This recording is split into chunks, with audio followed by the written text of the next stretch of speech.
औज़ुबिल्लाहि मिनश्शैतानिर्रजीम बिस्मिल्लाहिर्रहमानिर्रहीम अल्हम्दुलिल्लाहि रब्बिल आलमीन अर्रहमानिर्रहीम मालिकि यौमिद्दीन इय्याका नअबुदु व इय्याका नस्तईन इहदिनस सिरातल मुस्तकीम सिरातल लज़ीना अनअमता अलैहिम गैरिल मग़दूबि अलैहिम वलद्दालीन।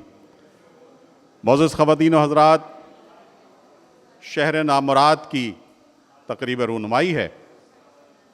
वो शहर नामुराद कि जिसका नाम कराची है, जो 1842 में पहली मरतबा कराची की बल्दिया का आगाज़ हुआ और एक बोर्ड बना, और आज 2024 में एक उजड़ा हुआ और बर्बाद शहर नज़र आता है। मैं आज के साहिब किताब और आज के मेज़बान जनाब खालिद फ़ातमी साहब से दरख्वास्त गुजार हूँ कि वो स्टेज पे तशरीफ़ लाएँ और दीगर मेहमानाना गिरामी का इस्तकबाल करें। जनाब खालिद फ़ातमी साहब, साहिब तर्ज, नसर निगार, इतना बड़ा नाम उर्दू नसर का, उर्दू अदब का, एक ऐसी नस्ल जो पाकिस्तान बनने के बाद परवान चढ़ी, उसको सबरंग से इश्क था। सबरंग वो डाइजेस्ट के जिसके इंतज़ार में लोग साल साल भर रहा करते थे। जिस वक्त वो सबरंग डाइजेस्ट आता था तो कतार लगकर बिका करता था। मैं सबरंग के एडिटर और अपने शकील भाई से, शकील आदिलज़ादा साहब से दरख्वास्त करूंगा कि स्टेज पे तशरीफ़ लाएं आज के साहिब सदर जनाब शकील आदिलज़ादा साहब। शकील भाई ये ज़रा देख लीजिए। जनाब खादिम हुसैन सुमरो साहब से दरख्वास्त गुजार हूँ कि आप तशरीफ़ लाएं। अखलाक भाई आ गए हैं। अखलाक भाई भी साहिब तर्ज मुसन्निफ़ हैं, अफसाना निगार हैं, आर्ट्स काउंसिल कराची की गवर्निंग बॉडी के मेंबर हैं, और हर आदमी अखलाक भाई के लिखने का, पढ़ने की का मोतरफ़ है। जनाब अखलाक अहमद साहब से दरख्वास्त गुजार हूँ कि आप, जनाब मोहम्मद अहमद शाह साहब, सदर आर्ट्स काउंसिल ऑफ पाकिस्तान, आप तशरीफ़ रखते हैं हमारे दरमियान। जिस वक्त भी आपका मौका होगा हम आपको बुलाएंगे। परवीन, मोहतरमा परवीन राव से दरख्वास्त गुजार हूँ कि आप भी स्टेज पर तशरीफ़ रखें। मोहतरमा परवीन राव, ये एक अजीब किताब है। आगा मसूद साहब तशरीफ़ रखते हैं, ज़ुबैर भाई तशरीफ़ रखते हैं। मतलब ये वो लोग हैं कि जो इस शहर की आबरू हैं, इस शहर का निशान है, इस शहर की इज़्ज़त है। तो एक ऐसी किताब के जो जनाब खालिद फ़ातमी साहब ने एक नोहा लिखा है। मैंने जितना पढ़ा उसको वो ये लगा कि खालिद फ़ातमी ने इस शहर का एक नोहा लिखा है, एक ऐसा मरसिया लिखा है कि जो हम बयान करते जाएं और उसको पढ़कर अपनी आंखें नम करते जाएं, ये सोचते जाएं कि ये शहर क्या था और क्या हो गया, कैसे कैसे लोग यहाँ पर थे और आज हम कैसे लोगों को यहाँ देखते हैं। वो जो कहते हैं ना कि शहर नापुरसां तेरे सब लोग रुखसत हो गए, रह गया मैं रास्तों की खाक उड़ाने के लिए। तो हम सिर्फ रास्तों की खाक देख रहे हैं।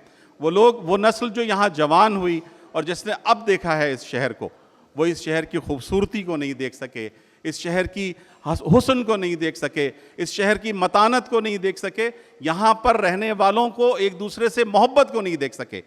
खालिद फ़ातमी ने उस अलमिये को बयान किया है। हम चूँकि शकील भाई यहाँ बैठे हैं, मुख्तलिफ डाइजेस्ट, एक डाइजेस्ट में मैं पढ़ा करता था, एक कहानी आती थी सदियों का बेटा, कि वो सदियों से वो आदमी ज़िंदा था।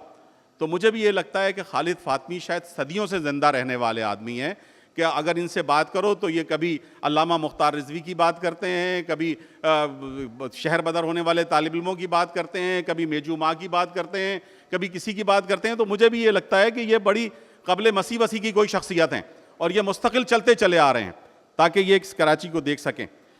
मैं आपसे अर्ज़ कर रहा था कि फ़रासत रिज़वी भाई ने हमारे क्या खूब लिखा है कि शहर नापुरसां तेरे सब लोग रुखसत हो गए, रह गया मैं रास्तों की खाक उड़ाने के लिए।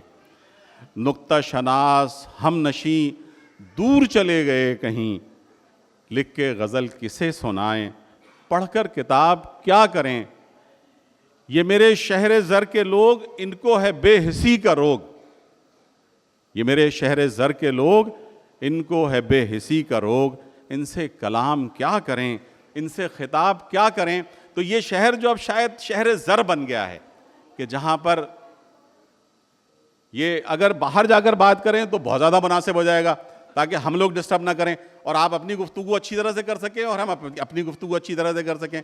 दूसरे एक दरख्वास्त मैं ये भी करूँगा कि हम में से हर आदमी बहुत इंपॉर्टेंट आदमी है, अपने मोबाइल को अगर ऑफ ना करें तो कम से कम उसको साइलेंट पे ज़रूर कर लें, ताकि वो यहाँ खड़े होने वाले मुकर्रिर की बात को भी हम सुन सकें आराम से और बाकी लोगों की बात कर सकें। मैं परवीन राव, हमारी बहुत पुरानी कॉलम निगार हैं, आर्टिस्ट, मुसन्निफ़ हैं, अफसाना निगार हैं, मैं आपसे दरख्वास्त गुजार हूँ कि तशरीफ़ लाएँ और लेडीज़ फ़र्स्ट के हिसाब से हम बात का आगाज़ करते हैं। परवीन राव, और आज के हमारे इस पैनल में मेरे ख्याल से ऊपर तो वाहिद खातून ही आई हैं। आइए परवीन राव।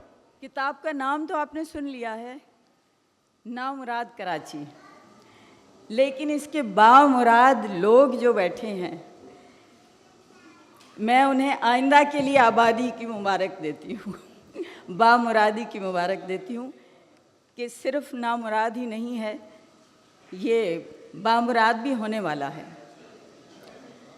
लेकिन हम आज बात करते हैं खालिद फातमी का नामुराद कराची। नामुराद कराची उन्वान पढ़कर दिल पर चोट सी लगती है। ये शहर तो वो मुरादें बरलाने वाला शहर है कि जिस शख्स की पाकिस्तान के किसी भी कोने में बात ना बन रही हो, हुनर भी मामूली हो और वो कराची में दाखिल हुआ तो उसे अपने हुनर समेत किसी हर चीज़ को कामयाबी से बुलंदियों पे पहुंचा सकता है अगर उसके पास थोड़ा सा हुनर मौजूद हो। हर नस्ल, हर मज़हब, हर फ़िरक़े और हर तबक़े का आदमी अपनी सोच, अपनी ताकत और लियाकत के बराबर मुरादें पा लेता है और ज़रा सी मेहनत से अपनी यकता हस्ती के साथ जितनी कोशिशें, सलाहियतें और मेहनतें मौजूद हों तो फिर ये शहर उसकी झोली में आसमान के तारे भी लाकर भर देता है, मगर किसी को मायूस नहीं करता, कभी नामुराद वापस नहीं भेजता। और ये बात कराची में आने जाने और रहने वालों को सबको मालूम है। मगर ख़ुद कराची कितना ज़ख्मी है, ख़ुद कराची कितना नामुराद है, ये वो बहस है जो अभी अदबी पैमाने पे होना बाकी है। खालिद फातमी साहब ने कराची में आने, रहने और कराची को जीने के दौरान यहाँ क्या क्या देखा, किस किस इमारत, सड़क और गली को छाना, किस किस से मिलते रहे, ये किताब ऐसी छोटी छोटी बातों और याददाश्तों का मजमुआ है जो खुद अपनी जगह एक उम्दा तहरीर और एक उम्दा तख्लीक है। पहली बार किसी तहरीर में 2 लफ्ज़ों के शेर का मज़ा पाया। वैसे तो खालिद साहब असल ज़िंदगी में अपनी गुफ्तगू के दौरान हमेशा जहर से बुझे चाकू, छुरी और नश्तर लिए फिरते हैं। जहाँ आपने कोई बात कही, कोई ख्याल या नज़रिया पेश किया और वहीं इन्होंने अपनी मंतक या मुतालिका सच्चे मुतज़ाद इल्म से उसे काट पीट कर इस नज़रिए या ख्याल की चिंदी चिंदी करके आपके हवाले कर दिया। मगर हैरत की बात यह है कि अपनी तहरीर में कई बातों को एक शेर की चाशनी में डुबोकर तंज़ के नश्तर चबोकर यूं गुज़र जाते हैं जैसे कुछ हुआ ही नहीं, कुछ कहा ही ना हो।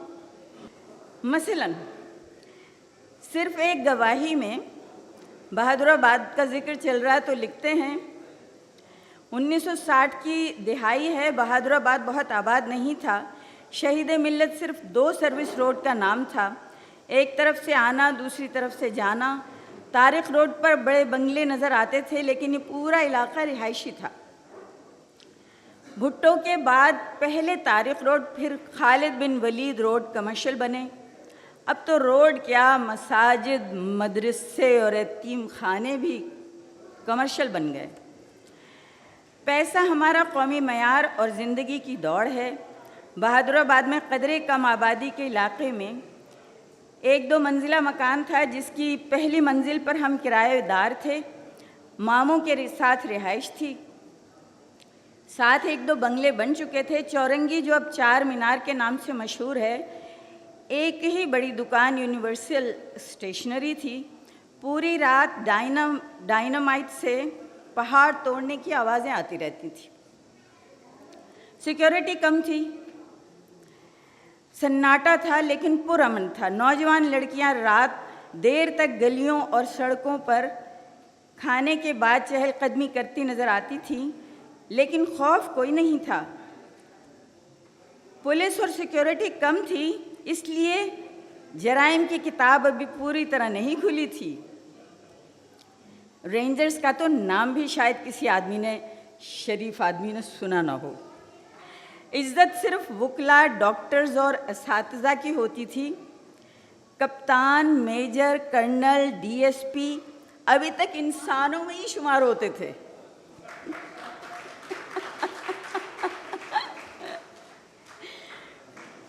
बाइसे इफ्तिखार नहीं हुए थे। इस टुकड़े की तहरीर में लफ्ज़ शायराना नहीं है, बल्कि ख्याल और मामलात को शायराना बयानिया दिया है। नीज़ मलिका इन पर और इनको इस पर लिखने का बहुत मलिका हासिल है और बहुत रवां है लिखने का तरीक़ा। सारी किताब में छोटे छोटे बेसाख्ता फ़िक्रे, अल्फाज और जुमले, यूँ लगता है कि घंटों बैठकर इन्हें घड़ा है, वरना ऐसा मुमकिन नहीं कि बात बेधड़क हो, गंभीर हो, मगर सादा भी हो और इसमें इनकी अपनी रोज़मर्रा वाली बुझी हुई चाकू छुरी से फाड़ कर फेंक देने वाली बेइतनाई ना हो और फिर भी बात कह दी गई हो। मुख्तलिफ़ कहानियाँ और ख़ास तौर पर मेजू माँ पढ़कर यूँ लगता है कि, बल्कि कहना ज़्यादा बेहतर होगा कि यूँ दिखता है जैसे हमारा आज का किरदार जहाँ कहीं अच्छा है या बुरा है, सब अंग्रेज़ का अपने अंदाज में बनाया हुआ है। ये सब अंग्रेज़ ने अपने अंदाज में बनाया, बल्कि बना ही रहे थे कि अधूरा छोड़ना पड़ा, जिसे हमने बड़ी फरमाबरदारी से इनकी मंशा के मुताबिक पूरा कर दिया है। ज़रा मेजू माँ की इन सत्रों को देखिए। मेजर भट्ट साहब भी जैकब लाइन से बस पर ही रेडियो पाकिस्तान आते थे। अंदरूने शहर ट्राम मौजूद थी जो किसी शहजादी की सवारी की तरह झूमती मंडलाती बंदर रोड से टावर, किमाड़ी और दूसरी तरफ गुरु मंदिर तो तीसरी तरफ कैंट स्टेशन तक चली जाती थी। जहाँ चाहें ट्राम पे चढ़ जाएं और जहाँ चाहें उतर जाएं। हर तरफ से खुली थी। मुसाफिर उतरने से पहले आवाज़ देकर कंडक्टर को खुद किराया दे देते थे। मुसाफिरों से फ़र्दन बहस के बाद किराया वसूल करने का कल्चर नहीं शुरू हुआ था। अल्फिस्टन स्ट्रीट पर हालिया English boot house, right shoes की दुकान के आगे कहीं पर अखबार का डब्बा रखा होता था। चवन्नी यानी 4 आने रखकर अखबार उठा लें, अब इस हकीकत पर खुद भी यकीन नहीं आता। सदर, रीगल चौक, अकबर रोड, गुरु मंदिर, टावर और पाकिस्तान के चौक के अलावा भी शहर में अवामी बैतुल खला मौजूद थे, जो बेचकर अब दुकानें बना दी गई हैं। अब ये आसानी मसाजिद में 10 रुपये दे के हासिल करते हैं। लगता है ख्वाब की दुनिया में सफ़र कर रहे हैं या ख्वाबों की बातें कर रहे हैं। अच्छा, मंदरजा वाला सतरें जो है ना, किरदार का एक रुख दिखाती हैं, यानी कि पॉजिटिव रुख। क्या कि लोग इतने ईमानदार हैं कि पैसे देके, जैसे आज वहाँ होता है, बाहर के मुल्कों में आज भी ये होता है कि कोई आपके अंडे वगैरह कहीं रखे हैं गांव में और आप पैसे दें, वहाँ पे रखें और अंडे उठा के ले जाएं। वो हमारे यहाँ भी हो रहा था। तो ये तो पॉजिटिव रुख था जो उनके ज़माने में, अंग्रेज़ के ज़माने में हो रहा था। लेकिन उसका एक दूसरा रुख भी है। कहानी चूक में लिखते हैं, इरशाद अहमद ख़ान मैसूर यह हैदराबाद दक्कन के थे। अंग्रेज़ी ख़त किताबत डिपार्टमेंट की वही करते थे। अपनी अंग्रेज़ी पर खुद ही नाज़ा हैं। जब भी मैं जाता, कफ़ील ना होते तो ज़फ़र भाई या इरशाद भाई के पास बैठ जाता। फ़ाइल खोलकर फ़खरिया दिखाते कि मैंने ऐसा रिमार्क्स लिख दिया है कि अफसर तो क्या, चेयरमैन का बाप भी मेरे नोट के आगे कुछ नहीं कर सकता। जब दोस्ती ज़्यादा हुई तो मैंने पूछा, आखिर आज आप ऐसा क्यों करते हैं? फ़ख्र से कहते हैं अंग्रेज़ अफसर के साथ काम किया है, उससे सीखा है अड़ंगा लगाना। मैं जिसारत करता और कहता, लेकिन अब तो सब अपने हैं। अंग्रेज़ तो अपनी महकूम कौम के लिए करता था, लेकिन वो पुख्ता आदमी थे। हर आने वाले की दरख्वास्त पर कोई ना कोई अड़ंगा ज़रूर लगा देते। कहते थे काम कराना और करना तो सभी कर सकते हैं, मज़ा तो जब है ऊपर वालों की हिदायत के बावजूद एक नुक्ता ऐसा लगा दिया जाए कि काम रोक दे।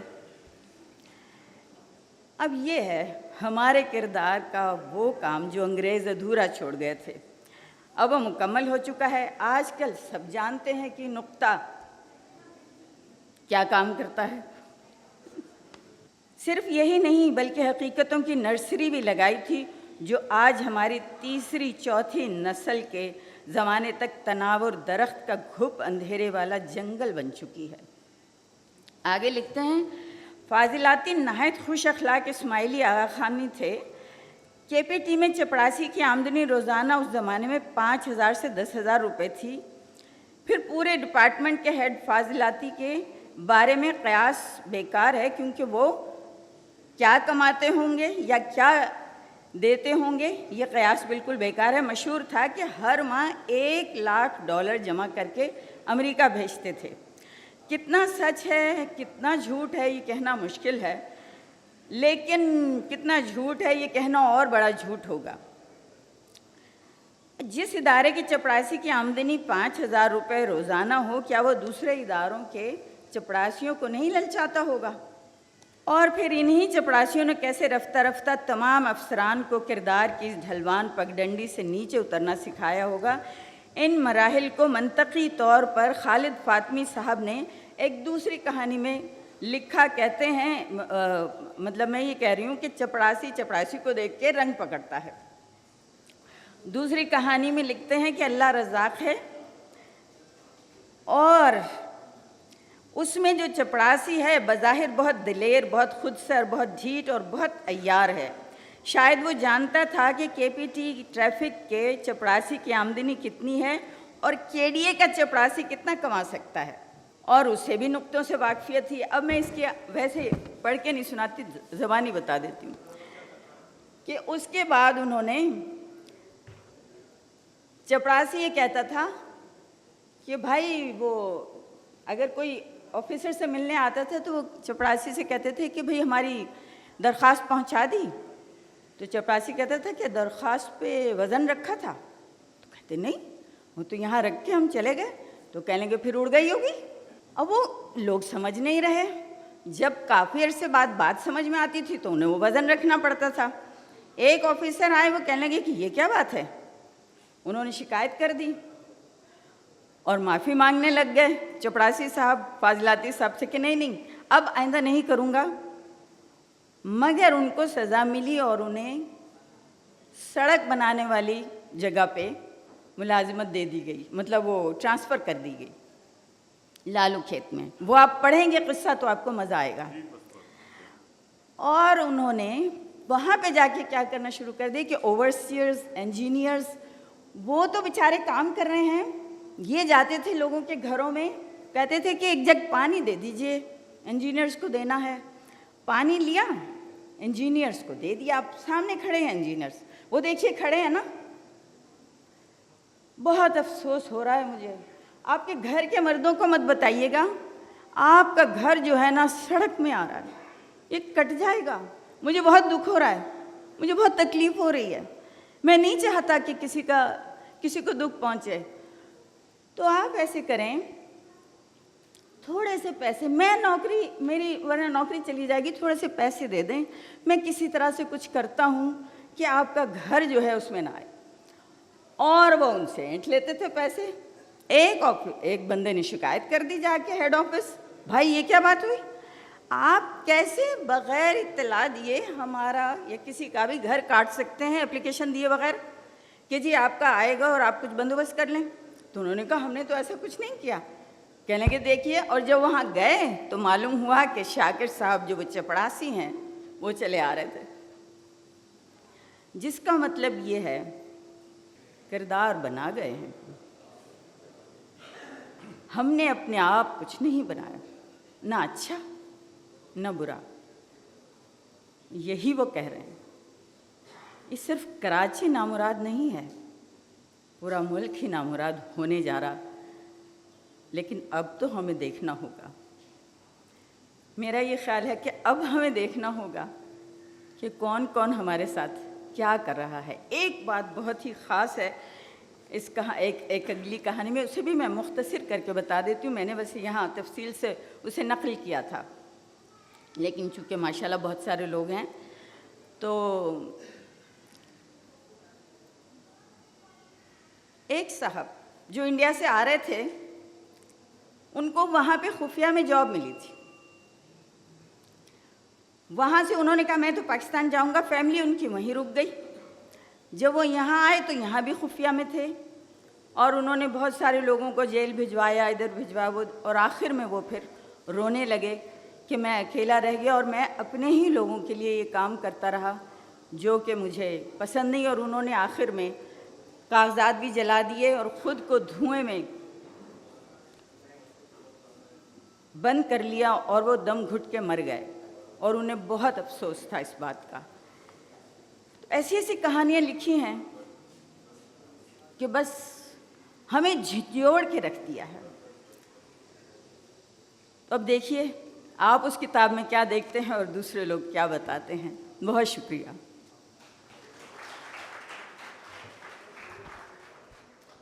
बहुत बहुत शुक्रिया मोहतरमा परवीन राव साहिबा। किताब यहाँ मौजूद है और हम सब कोशिश करें कि उस किताब को यहाँ से लेकर ख़रीद कर पढ़ें और ये देखें कि इस किताब में क्या लिखा है, किस तरह से इस शहर का अलमिया बयान किया गया है। हसन हाशमी साहब फ़ोन कर रहे हैं मेरे ख़्याल से किसी को यहीं हॉल में ही, तो एक दूसरे से वैसे ही कांटेक्ट कर लें। बिल्कुल मैं दरख्वास्त गुजार हूँ जनाब वक़ार अज़ीम फ़ातमी साहब से कि तशरीफ़ लाएँ और चंद कलमात इरशाद फरमाएँ। वक़ार अज़ीम फ़ातमी। अस्सलाम वालेकुम। मोहतरमा परवीन राव साहिबा ने माशाअल्लाह ख़ासी वजाहत से गुफ्तगू कर ली है, तो मैं कुछ इस किताब में शामिल कुछ ख़ास किस्म के जुमले आपकी नज़र करूँगा। 400 सफ़ात पर मुहित ये किताब है और कम से कम 6 दहाइयों का ये सारा मरसिया है या वाक़या है या तजुर्बा है, आप इसे जो भी नाम देना चाहें दे सकते हैं। तो बहरहाल चंद सतूर आपकी ज़हमत के लिए।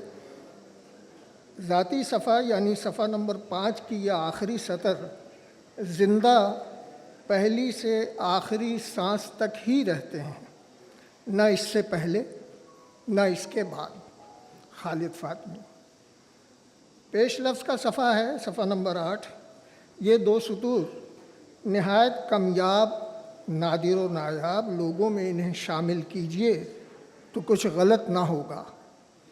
ज़ेर नज़र किताब ही इनकी यकताई व यगानगी की सनद है। मोहतरम शकील आदिलज़ादा साहिब मसाहिब से ये एक सतर के मोबाइल खामोश था लेकिन वाइब्रेशन पर चल रहा था, बिल्कुल इसी तरह जैसे बच्चे बड़े हो जाएं तो वालिदैन के आपस के रिश्ते सिर्फ वाइब्रेशन मोड तक ही महदूद हो जाते हैं।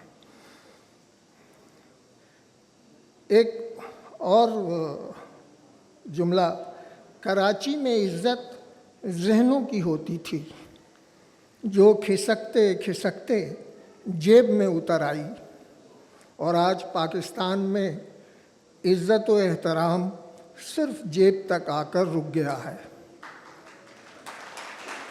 दिमाग का काम तब तकरीबन हमने फ़ारिग कर दिया है।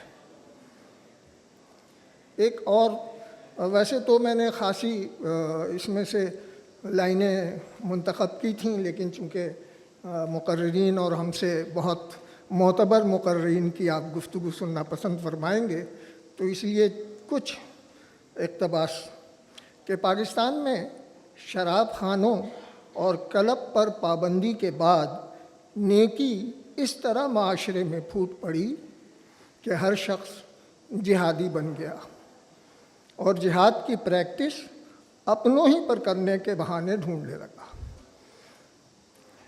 इसी तरह बड़ा अजीब ये इक़्तिबास है, लड़कियां अपने चेहरों को बहानों से दुपट्टे की आड़ में छुपाए रखती थीं। अबाया का फैशन नहीं आया था, शर्म व हया आँखों तक महदूद समझी जाती थी।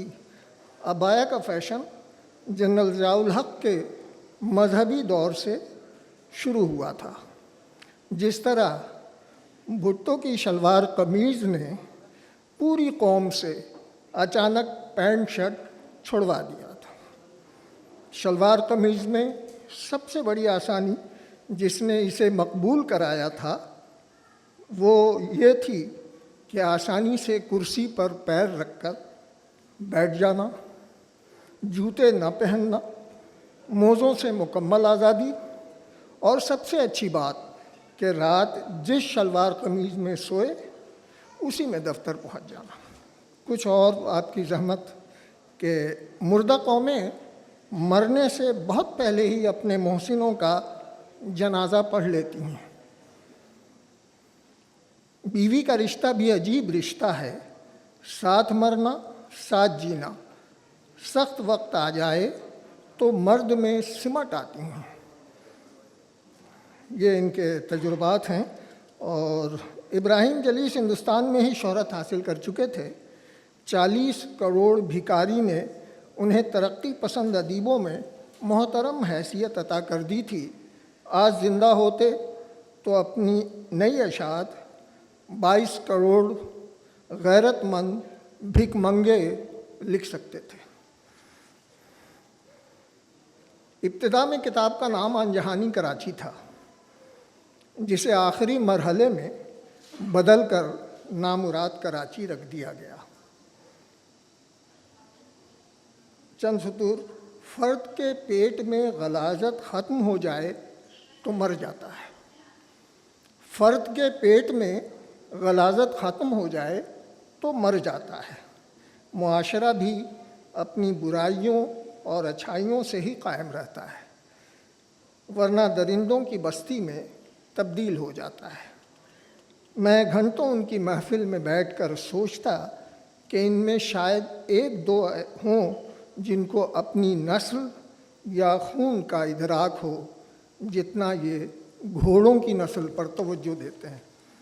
शाहीन के हवाले से एक चंद सतूर कि स्पेन की तारीख़ पर लिखी गई किताबों की तलाश शुरू हुई तो सलीम अहमद ने मुझसे पूछा, तुम्हारे पास कोई मुस्तनद तारीख़ मौजूद है?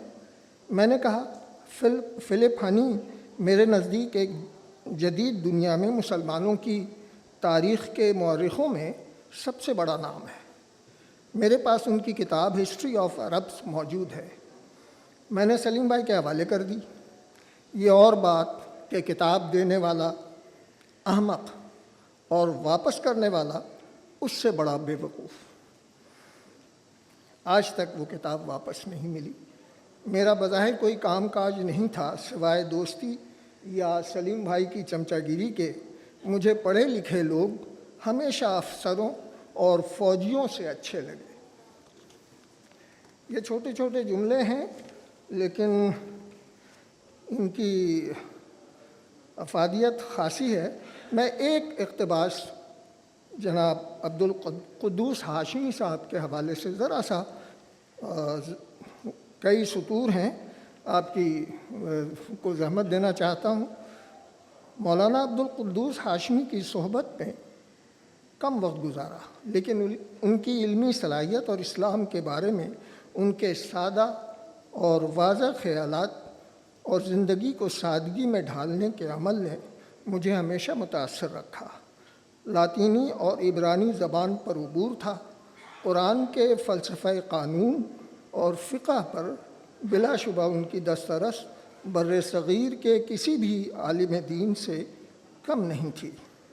बेशुमार किताबों के मुसन्निफ़ थे। बेटों ने पैसे तो बहुत कमाए, इज़्ज़त भी कमाई, लेकिन उनकी इल्मी विरासत को आगे बढ़ाने में कामयाब नहीं रहे। मैं जब जाता उनसे सवालात ज़रूर करता, ईमान क्या है, ज़िंदगी क्या है।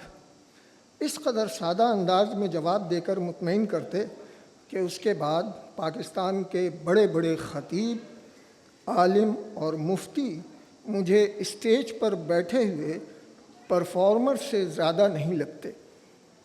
कहते थे, दूसरों से वही कहो जिस पर ख़ुद अमल करते हो।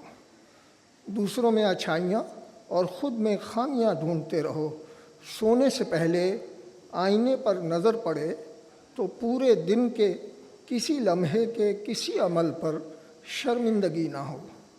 कपड़े इतने ही जमा रखो जितनी ज़रूरत है, इससे ज़्यादा इसराफ़ है। मुझे याद है उनकी तबीयत ख़राब थी, फ़र्श पर सोते थे। किसी शब चूहे ने पैर के अंगूठे में काट लिया, ज़ख्म बढ़ गया।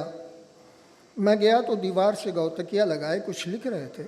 मैंने यूं ही पूछ लिया, पूरी ज़िंदगी इज़्ज़त व वक़ार से गुजारी, लेकिन कोई घर नहीं, कोई सवारी नहीं, आखिर क्यों? मेरी तरफ देखकर मुस्कुराए।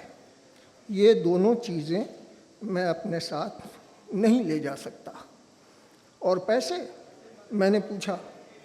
बोले बस का किराया रखकर बाकी पोतियों पोतों नवासों नवासियों में तकसीम कर देता हूँ। खाली हाथ आया था, रहता हूँ और चला जाऊँगा।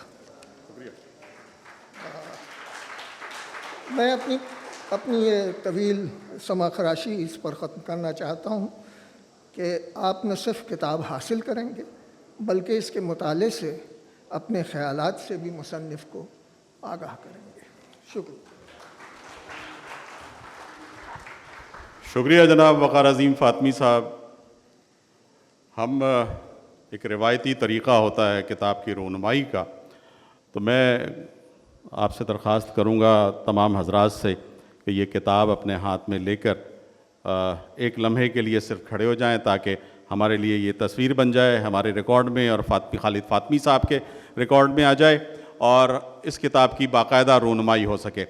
पढ़कर तो वक़ार अज़ीम फ़ातमी साहब और परवीन राव दोनों ने बहुत सारी किताब आपको पढ़कर सुना दी है, तो आप लोग मतलब इसको लेकिन हासिल ज़रूर कीजिएगा ताकि आप इस किताब को मुकम्मल तौर पर पढ़ सकें। किताब की रूनमाई भी बिल्कुल दुल्हन की रूनमाई की तरह होती है। सारे कैमरे उसकी तरफ चले जाते हैं, सारे लोग उस तरफ देखने लगते हैं। आगा साहब, मतलब दुल्हन की रूनमाई तो अब बहरहाल नहीं हो सकती, तो लेकिन किताब की रूनमाई हमारे यहाँ तो रोज़ाना ही होती है, तो हम इससे ही मतलब खुश होते रहते हैं। जी बहुत हो गया बेटा, बस ये तो वहाँ हो गई, काफ़ी मेरे पास है। शुक्रिया। और मैं किताब पढ़ के सुनाने का कायल नहीं हूँ, इसलिए कि जिसकी किताब है वो लेके पढ़ना चाहिए, कि हम सब लेकर वो किताब पढ़ें। और खालिद फ़ातमी की किताब हैरत अंगेज़ किताब है। हमारे पास यहाँ ऊपर बिल्कुल इस छत के ऊपर 50,000 से ज़्यादा किताबें मौजूद हैं, लेकिन मैं आप लोगों से दरख्वास्त करूँगा कि ये किताब ज़रूर पढ़ें। ये उस कराची को, हमारी ये शहर जो समंदर के किनारे बसा है, इस शहर का हर शख्स पहाड़ों से बड़ा था। वो पहाड़ों से पूरा हिंदुस्तान बर्बाद हुआ था तो ये शहर आबाद हुआ था। और 1853 में जब सर चार्ल्स नेपियर यहाँ से जा रहा था तो उस वक्त उसने ये कहा था कि मैं इस शहर को शहरों की दुल्हन देख रहा हूँ, और ये शहर शहरों की दुल्हन बना भी। 200 साल में ये शहर दुल्हन बना भी और बेवा भी हो गया। आज हम एक बर्बाद कराची को देख रहे हैं, एक ऐसे कराची को कि जिससे कोई मोहब्बत करने वाला नहीं है। लेकिन खालिद फ़ातमी जैसे लोग इस शहर का अलमिया, इस शहर का मरसिया बयान करते रहते हैं। मैं जनाब दरख्वास्त गुजार हूँ खादिम हुसैन सुमरो साहब से कि वो तशरीफ़ लाएँ और चंद कलमात इरशाद फरमाएँ। जनाब खादिम हुसैन सुमरो साहब। अस्सलाम वालेकुम जनाब सदर मजलिस साहब, हमारे जो चीफ़ गेस्ट हैं अहमद शाह साहब कहीं मसरूफ़ियत की वजह से बाहर निकल गए हैं, वो और मेरे सारे मुकर्रीन साहब। बात यह है कि कराची पे मेरी किताब है, 1996 में मैंने लिखा था, और पहली दफ़ा आप वो नाम सुनते रहेंगे, हरचंद राय, फादर ऑफ मॉडर्न कराची। जिन्ना साहब उसके जूनियर वकील थे। जिन्ना साहब ने उनकी चैम्बर में वकालत सीखी थी। वो मेरी किताब थी हरचंद राय, फादर ऑफ मॉडर्न कराची। उनका मुजस्समा 1934 में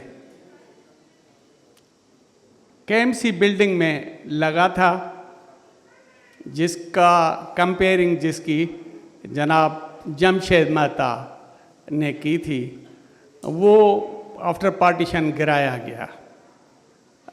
हमीद हारून ने उसको रखा था वहाँ मावटा पैलेस में, लेकिन अफसोस है कि उसकी फ्राम नेक टू हेड उसका डैमेज किया गया था। जो है वो जो बात यह है कि अगर जमशेद मेहता होता फर्स्ट मेयर ऑफ कराची तो इस तकरीब में ज़रूर आता। मुझे अफसोस है कि फादर ऑफ कराची मुर्तज़ा वहाब को यहाँ होना चाहिए था। उसे पता पड़े कि कराची क्या था, कराची 60s में क्या था, कराची 70s में क्या था, कराची बाय नाइट कैसे था, उसको उजागर किया है, रिवाइवल किया है मिस्टर फातमी साहब ने।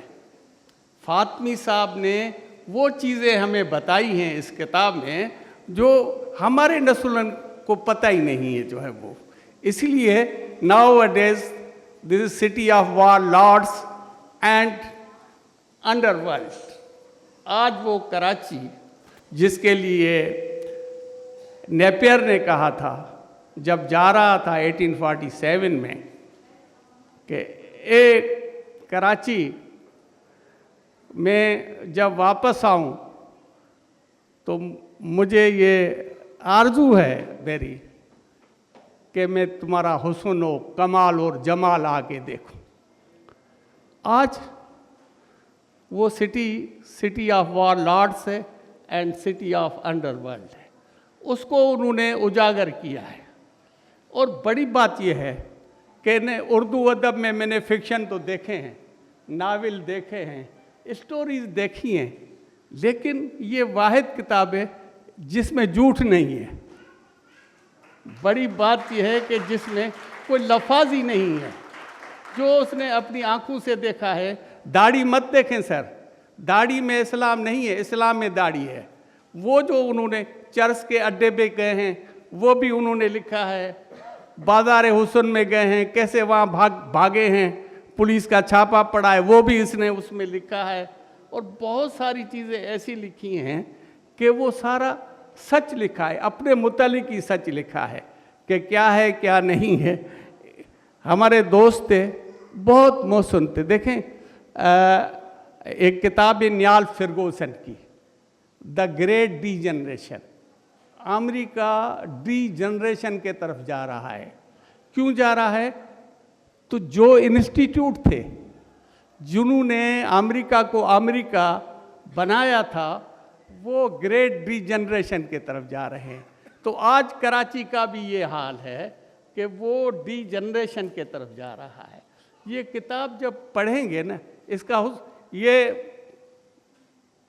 इंग्लिश बूटा उसके साथ ज़ेब्रा क्रॉस था और आदमी पाँव रखता था तो गाड़ी रुक जाती थी। अब गाड़ी सिग्नल पे नहीं रुकती।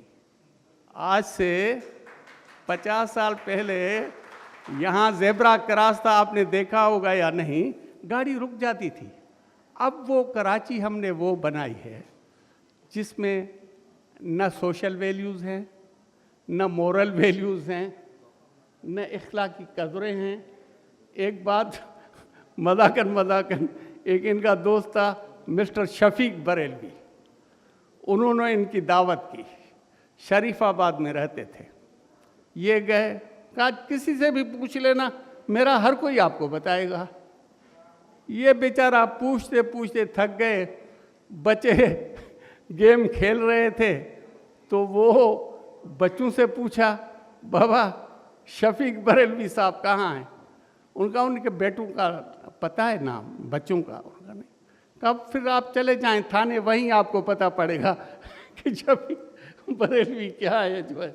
बहरहाल उसको जाकर ढूंढा, तब तक इनकी सत्यानाश हो गई थी, भूख में निडाल हो गए थे। अच्छा, बड़ी मज़े की बात थी, शफीक बरेलवी ने कहा आपको कोई तकलीफ नहीं हुई? उन्होंने कहा हमें कोई तकलीफ नहीं। जैसे उतरे पूछा, उनका जी यही घर है शफीक बरेलवी का। उसने कहा क्या कहते हो सर, ये शरीफाबाद क्या, कराची में भी कहाँ से? मेरा पूछते तो सारे लोग बताते कि शरीफ बरेलवी का कहाँ। इनका अशर नशर हो गया था।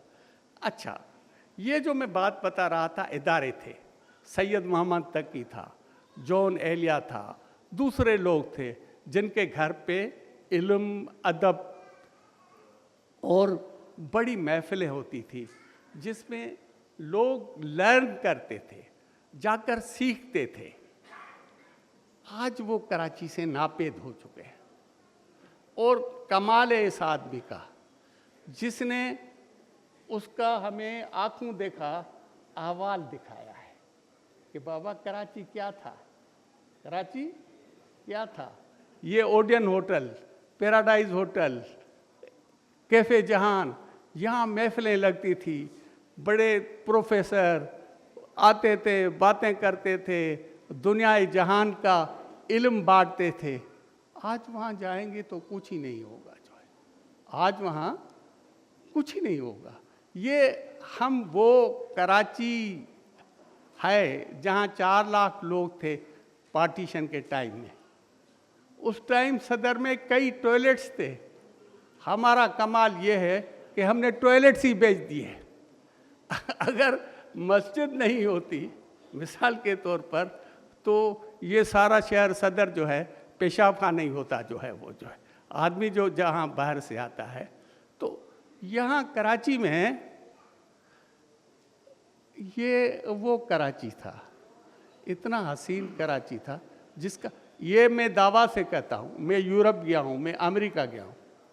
ये जो बंदर रोड है, ये सदर के जो रोड हैं, आप हैरान हो जाएंगे। यूरोप के इतने ही बड़े रोड हैं, इतने ही बड़े रोड हैं। हालांकि उस टाइम 500 गाड़ियाँ थी, आज लाखों गाड़ियाँ हैं। उसका ट्रैफिक का वजन बर्दाश्त कर रही हैं जो है वो जो है। लेकिन उनका विजन था, हरचंद राय का विजन था।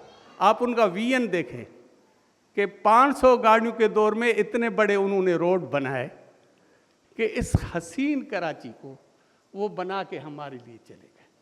और उस हसीन कराची को जिस तरह फातमी साहब ने प्रेजेंट किया है, मैं मिस्टर मुर्तज़ा वहाब जो बैरिस्टर भी हैं, पता नहीं क्या कुछ हैं, उसको रिक्वेस्ट करूँगा कि फातमी साहब को इस किताब लिखने पे एवार्ड दें। क्योंकि हमने आँखों जैसी, हम अपने आँखों से 60s की कराची देख रहे हैं।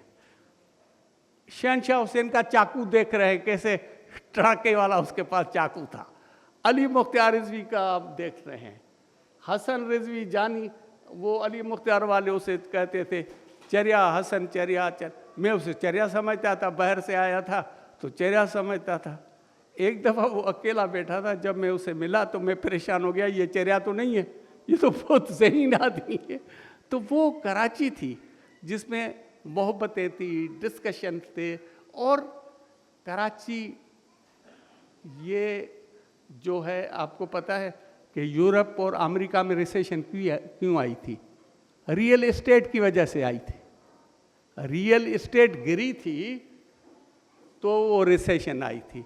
और आजकल सारा जोर यहाँ रियल एस्टेट पे, कराची पे है। और अगर खुदा न ख्वास्ता, ये मैं स्टेज पे कहता हूँ कि रियल एस्टेट टूटी तो इक्तिसादी तौर पर कराची रेजा रेजा हो जाएगा। इसीलिए हमें जब तक कराची को उन हसीन इदारों के तरफ नहीं ले जाएंगे, इल्म के तरफ नहीं ले जाएंगे, वो हसीन इदारे जो थे उनके तरफ नहीं ले जाएंगे, तब तक ये हमारा मुआशरा, ये कराची डेवलप नहीं हो सकता। जो टॉयलेट्स बेचते हैं वो कराची को कैसे हसीन करेंगे? इसलिए ये किताब जो है हमारे लिए एक रोशनी है, एक रोशनी की किरण है कि बाबा ये देखो, हमारे वही लोग हैं कराची में जो ज़ेब्रा क्रॉस पे खड़े हो जाते थे, आज वो खड़े नहीं होते, वो सिग्नल तोड़ जाते हैं। Thank you very much sir.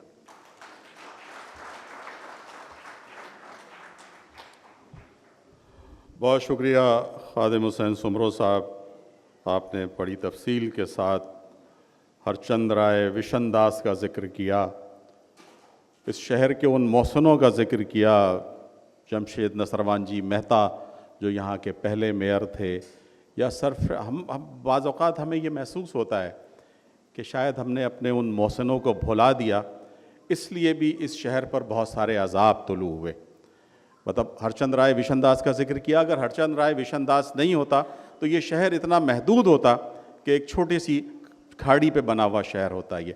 या जमशेद नसरवान जी मेहता ने जो विजन पेश किया इस शहर को बनाने का, वो या सर फ्रेडरिक ने, या जेम्स स्ट्रेचन ने, या सर फेरियर ने, या नादिर शाह एडलजी डीशा ने, या दियाराम जीठामल ने, या नारायण जगूमल ने, ये सब वो लोग थे कि जो इस शहर को बनाने वाले लोग थे। लेकिन हमने इनको कहीं याद नहीं रखा, किसी जगह भी हमने इनके नामों को संभाल के नहीं रखा कि ये तो एक ऐसा शहर है कि जो अब कोई, हम ये तो कह सकते हैं कि शायद कराची किसी आबादी का नाम था जो 200 साल, 300 साल, 400 साल पुरानी होगी, लेकिन कराची शहर तो सबसे पहले 1842 में बना। 1842 में इसको अंग्रेज़ ने बनाया और उसके बाद यहाँ के रहने वाले पारसी, यहूदी, ईसाई, हिंदू, सिख, मुसलमान, उन सब ने मिलकर इस शहर को डेवलप किया। खैर, मैं बात को आगे बढ़ाते हुए जनाब अकील अब्बास जाफरी साहब से दरख्वास्त गुजार हूँ कि तशरीफ़ लाएँ। काशिफ भाई, मैं आपसे दरख्वास्त गुजार हूँ, आप आए थे कि स्टेज पे तशरीफ़ रखें। काशिफ रज़ा साहब हमारे दरमियान मौजूद हैं, आप स्टेज पे तशरीफ़ रखें। सर, जनाब अकील अब्बास जाफरी साहब से दरख्वास्त गुजार हूँ कि तशरीफ़ लाएँ और चंद कलमात। नामवर मुहक्किक़ हैं, अभी आपको हुकूमत पाकिस्तान ने तमग़े से नवाजा है। और जनाब अकील अब्बास जाफरी। कराची की तारीख़ का मुताला अहले कराची के लिए हमेशा दिलचस्पी का बाइस रहा है। ये दुरुस्त है कि ये शहर लाहौर या मुल्तान की तरह कोई तवील सकाफ़ती तारीख़ नहीं रखता, लेकिन इसके बावजूद इस गरीब परवर शहर में जो कशिश है उसने इस शहर को एक हमाजहत शहर बना दिया है। 1947 में जिस शहर की आबादी 15-20 लाख से ज़्यादा ना थी, उसकी आबादी अब 3 करोड़ के लगभग है। कराची की तारीख़ पर अव्वलीन किताब अलेक्जेंडर एफ बेली की Karachi past, present and future समझी जाती है। ये किताब 1890 में कलकत्ता से शाये हुई थी। मुतअद्दिद तारीख़ी तस्वीर से मुज़य्यन इस किताब में कराची की तारीख़ के अलावा उस वक्त की सूरत हाल की मंजरकशी बड़ी खूबसूरती के साथ की गई थी। इसके बाद 1947 तक कराची की तारीख़ पर चंद और किताबें मंजर आम पर आईं, जिनमें सबसे वक़ी किताब ये हैंडबुक ऑफ कराची थी, जो 1927-28 में कराची से शाये होने वाले अंग्रेज़ी अखबार रोज़नामा डेली गज़ट के इदारे ने शाये की थी। इस दौरानिए में कराची के चंद गज़टियर भी शाये हुए और चंद मुसन्निफ़ीन ने मुख्तसर सी किताबें भी तहरीर की। इन मुसन्निफ़ीन में सोहराब के एच कटरक, मानक जी पीठावाला और बहराम सोहराब जी रुस्तम जी के नाम सर फहरिस्त हैं। इस उर्दू में कराची की तारीख़ पर शाये होने वाली अव्वलीन किताब मलका मशरिक़ थी, जो महमूदा रिजविया ने तहरीर की थी। इस किताब को उन्वान सर बार्टले फ्रेयर के इस मशहूर फ़िक्रे से अख़ज़ किया गया था, जिसमें उसने कहा था, कराची अनकरीब तू मशरिक़ की मलका होगी। ए कराची, जब तू अपनी शोहरत की बुलंदियों पर पहुँचे तो मेरी ख्वाहिश है कि मैं तुझे एक बार देख सकूँ। क़याम पाकिस्तान के बाद भी ख़ासे अरसे तक कराची की तारीख़ पर कोई बड़ा काम मंजर आम पर नहीं आया। 1990 की दहाई में कराची की तारीख़ पर किताबें लिखे जाने का सिलसिला शुरू हुआ, जो अंग्रेज़ी और उर्दू दोनों ज़बानों में थीं। इन किताबों में उस्मान दमूही की किताब कराची तारीख़ के आईने में, अहमद हुसैन सिद्दीकी की बहिरा गौहर बहीर अरब, यास्मीन लारी की दी डुअल सिटी कराची अंडर दराज, प्रोफेसर मोहम्मद असलम की खुफ्तगान कराची, आरिफ शाह गिलानी की उरूसुल बिलाद कराची, सीन मिम सलमान यूनुस की बातें कराची की, रईस फातिमा की शहर बेमिसाल, अख्तर बलोच मरूम की 3 हिस्सों पर मुश्तमिल कराची वाला सीरीज़, अजमल कमाल के जरीदे आज की 2 जिल्दों पर मुश्तमिल कराची कहानी, सैयद अदीब हुसैन की कराची और उसकी बंदरगाह, ग़ुलाम रसूल कलमती की कराची क़दामत वाक़यात रिवायात, खतरी अब्दुल गफ़ूर कांडा करिया की कराची की कहानी तारीख़ की ज़बानी, SM शाहिद की vanishing Karachi, Pakistan Herald publications की visions of empire, Farrukh Golwala की sands of time, Iqbal Ahmed Mandviya की इस दश्त में एक शहर था, शाह वलीउल्लाह जुनैदी की ये शायर आम नहीं है, डॉक्टर इकबाल हाशमानी की अय्याम रक़्स ताऊस और रमज़ान बलोच की एक लापता शहर का सुराख के नाम सर फहरिस्त हैं। कराची के मौजू पर गुल हसन कलमती ने भी सिंधी ज़बान में कराची सिंध जी मारवी के नाम से एक मार्का आरा किताब लिखी है। ज़रूरत है कि इस किताब को उर्दू में मुंतकिल किया जाए। ये था इन किताबों का अहवाल जो किसी न किसी तौर कराची की तारीख़ से मुताल्लिक़ थी। अब हमारे दोस्त खालिद फ़ातमी नामुराद कराची के साथ नमूदार हुए हैं। इस किताब का नाम बड़ा मानी खेज़ है। ये किताब कराची की तारीख़ नहीं बल्कि कराची का नौहा है और इसका नाम भी इसकी अक्कासी करता है। ये उस ज़माने की रुदाद है जो हम सब पर बीती है। इसके किरदार हमारे जाने पहचाने हैं। इसके वाक़यात हम सब के चश्मदीद हैं। जो जानना चाहे कि रोशनियों का शहर किस तरह अंधेरों की आमाजगाह बनता है, उसे ये किताब ज़रूर पढ़नी चाहिए। इस किताब में इमला और हरूफ की दुरुस्ती का बेइंतहा ख्याल रखा गया है। ज़ाहिर है जिस किताब पर आली मुकाम शकील आदिलज़ादा नज़र डाल लें उसमें इमला की गलती का इम्कान ही नहीं रहता। अलबत्ता एक बात मैं ज़रूर कहूँगा और वो ये कि इस किताब में शामिल बाज़ वाक़यात की सेहत का ख्याल नहीं रखा गया। मसलन 1970 के इंतखाबात में मगरबी पाकिस्तान के हिस्से में कौमी असम्बली की 200 नहीं बल्कि सिर्फ 138 नशस्तें आई थीं, जिसमें पाकिस्तान पीपल्स पार्टी ने 150 नहीं बल्कि सिर्फ 81 नशस्तें हासिल की थीं। अल्लामा इकबाल के बड़े बेटे आफ्ताब इकबाल भी अहमदी नहीं थे और ख़ुद खालिद फ़ातमी के बकौल मुसलमानों के कब्रिस्तान सखी हसन में आसूदा खाक हैं। उन पर अहमदी होने का इल्ज़ाम पहले भी सुनने में आता रहा, मगर उनकी अहलिया की लिखी हुई किताब आफ्ताब इकबाल फ़र्ज़ंद इकबाल में इस इल्ज़ाम की तरदीद की गई है। ऐसे ही चंद एक और वाक़यात हैं जो मैं आज नहीं बल्कि खालिद फ़ातमी से बाद में अर्ज़ करूँगा।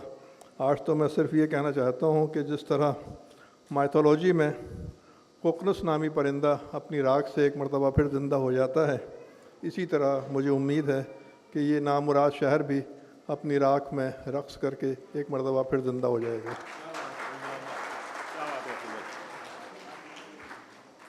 क्या खूबसूरत बात है कि कुकनुस नाम के परिंदे की तरह ये शहर एक मरतबा फिर उसी तरह से शहरों की दुल्हन बन जाए। कराची मेरा सब्जेक्ट है, मेरी मोहब्बत है। मैं इस शहर से मोहब्बत करता हूँ, इसको पढ़ने की कोशिश करता हूँ। मतलब अगर हम देखें तो 1841 में पहली मरतबा सिंध की मरदमशुमारी हुई कि उस वक्त इस शहर की आबादी भी 23,000 थी और टंडोला यार की आबादी भी 23,000 थी। लेकिन 200 साल में ये शहर 3.5 करोड़ पर पहुंचा। मानता कोई नहीं इसको 3.5 करोड़ का, लेकिन ये 3.5 करोड़ का शहर जो 24 करोड़ को रोज़गार फराहम करता है, 24 करोड़ के लिए रोज़गार का बंदोबस्त करता है, आज जिस हाल में है, तो वो लोग के जो दरअसल इसके बानी थे, जो इस शहर को आबाद करने वाले थे, जब भूजमल अपने कुछ लोगों के साथ यहाँ आया और उसने बाउंड्री वाल बनाई और खारा दर और मीठा दर बनाया, तो वो लोग भी तो मातम कर रहे होंगे अपनी रूहों के ज़रिए। करण सिंह यहाँ बैठे हुए हैं, हमारे दोस्त करण सिंह इस शहर के रहने वाले हैं, इसके गवाह हैं। उस्मान जामई आए हुए हैं। ये सारे लोग इतने बड़े नाम हैं कि जो इस शहर के हर अलमिये को जानते हैं। इस शहर में ये खालिद फ़ातमी की किताब कराची की वो तारीख़ नहीं है, ये कराची के लोगों की तारीख़ है। कराची में बसने वाले उन 52 गज के लोगों की तारीफ है कि जिनमें से हर आदमी जो था वो हीरा था। मैं दरख्वास्त गुजार हूँ जनाब काशिफ रज़ा साहब से कि तशरीफ़ लाएँ और किताब पर इजहार ख्याल करें। जनाब काशिफ रज़ा साहब, काशिफ रज़ा मारूफ नावलिस्ट हैं जनाब, बेहतरीन किताब लिखते हैं और पढ़ते हैं और बोलते हैं। जनाब काशिफ रज़ा। शकील ख़ान साहब बहुत बहुत शुक्रिया। अकील अब्बास जाफ़री साहब के बाद बुलाने का नुकसान ये है कि जो बातें बंदे ने ख़ुद करनी होती हैं वो अकील अब्बास जाफ़री साहब बता देते हैं। जैसे कराची से मुताल्लिक़ किताबें इकट्ठे करने का मुझे भी शौक़ है, उन सब के नाम अकील अब्बास जाफ़री साहब ने लिए। उसके अलावा इसमें जो चंद जो कुछ तसामुहात रह गए हैं तो हेलो हाँ, तो इसके अलावा इस किताब में कुछ जो तसामुहात रह गए हैं, एक की तो निशानदही की, एक और है कि जैसे एक मज़मून में ज़िक्र है मरदमशुमारी का, तो 1961 में हुई थी मरदमशुमारी। तो अगर ये 1964 में आए हैं तो उसके बाद फिर 71 में मरदमशुमारी हुई होगी। हाँ नहीं, ये तो 1964 में आए हैं पाकिस्तान। तो उन्होंने एक मरदमशुमारी का जिक्र किया जिसमें जो हिजड़ों हैं उनकी तादाद गिनी गई थी। बहरहाल मैं इसका आगाज़ करता हूँ कि ये जो शहर निगारी है, ये दुनिया के मुख्तलिफ़ जो शहर हैं, जो सकाफ़ती मराकज़ हैं, जो अदबी मराकज़ हैं, तो वो अदबी मराकज़ ऐसे बने हैं कि जो उन शहरों के अदीबों ने, उन शहरों के लिखने वालों ने अपने माजी को भी याद रखा है और हर शहर का जो माजी है वो उसके हाल से पैवस्त रहा है। मुझे याद आता है कि विक्टर ह्यूगो जब मरने के करीब था तो उससे पूछा गया कि तुम्हारी क्या ख्वाहिश है, तो उसने अपनी ये ख्वाहिश बयान की कि वो विक्टोरिया या जो भी घोड़े वाली गाड़ी होती है उसमें बैठ के रोज़ पेरिस में सिर्फ देखा करता था, पेरिस को सिर्फ उसमें अपनी गाड़ी चलाता था और देखा करता था। तो ऐसा वो उसको सिर्फ पेरिस देखने का इस तरह शौक़ था। मैंने जब दुनिया के मुख्तलिफ़ मुल्क देखे, जब नहीं देखे थे तो तब मेरा ख़्याल था कि मैं वहाँ जो तारीख़ी मकामात हैं उनको देखूँ, उनसे मुझे दिलचस्पी होगी कि वहाँ कोई ख़ास कला है या कोई ख़ास म्यूज़ियम है। लेकिन मुख्तलिफ़ शहरों में घूमने के बाद मुझे अंदाज़ा हुआ, बंदा ख़ुद को भी एक्सप्लोर करता है, तो अंदाज़ा हुआ कि मुझे किसी भी शहर में जाके उस शहर की रहतल देखने का ज़्यादा शौक़ है कि वो शहर के जो बासी हैं वो वहाँ कैसे रहते हैं और वहाँ का जो कल्चर है, वहाँ का जो अदब है, उससे उनकी जुड़त कैसी है। जैसे प्राग का शहर है तो वहाँ वो मैंने देखा कि वो प्राग में 24 घंटों में 2 शहर देखने को मिलते हैं। यानी एक तो दिन का शहर होता है जिसमें म्यूज़ियम वगैरह खुले हुए होते हैं, 6 बजे तक या 5 बजे तक वो खुला रहता है, तो 5-6 बजे एक और प्राग बेदार होता है। तो ऐसा बाकी और शहरों में मैंने इस हद तक नहीं देखा कि बिल्कुल ही शहर की काया क्लिप हो जाती हो। जो काफ्का काया क्लिप वाला है उसका ताल्लुक़ भी प्राग से था। तो इस तरह ये जो शहरों की रहतल होती है उसको महफूज रखना बड़ा ज़रूरी है। दुनिया के जो बड़े बड़े हम शहर जो देखते हैं, जो बड़े बड़े अदबी मराकज़ हैं, जैसे लंदन है, पेरिस का मैंने ज़िक्र किया, लंदन का इसी तरह एक आशिक है पीटर एक्रॉयड, उसने लंदन पे एक बहुत मोटी किताब लिखी है, मेरा ख्याल है 1500 सफ़े की। उसमें आप जब पिछली 700-800 साल का लंदन है वो उसमें देख सकते हैं। उसमें लंदन का कल्चर है, लंदन की तहज़ीब है, लंदन का अदब है। उसके अलावा भी उसने जो किताबें लिखी हैं मुख्तलिफ़ अदीबों पर, उसमें लंदन की तहज़ीब उस अदीब के साथ बिल्कुल मिल कर आती है। जैसे डिकन्स पर उसकी किताब है पीटर एक्रॉयड की, उसमें आप देखें कि डिकन्स जो है, और डिकन्स भी एक ऐसा अदीब था जिसकी तफ़हीम हम बग़ैर लंदन के नहीं कर सकते। लंदन को समझे बग़ैर डिकन्स की तफ़हीम नहीं कर सकते और डिकन्स को समझे बग़ैर आप लंदन को नहीं समझ सकते। इसी तरह वहाँ जो एक ग्रेट फायर ऑफ लंदन हुई थी उस ज़माने के बारे में उसने लिखी, वो journal of the plague year जो डेनियल डेफो का था, वो जो साल था उसमें पहले प्लेग आया, उसके बाद आग लगी, वो सारी जो है महफूज हैं।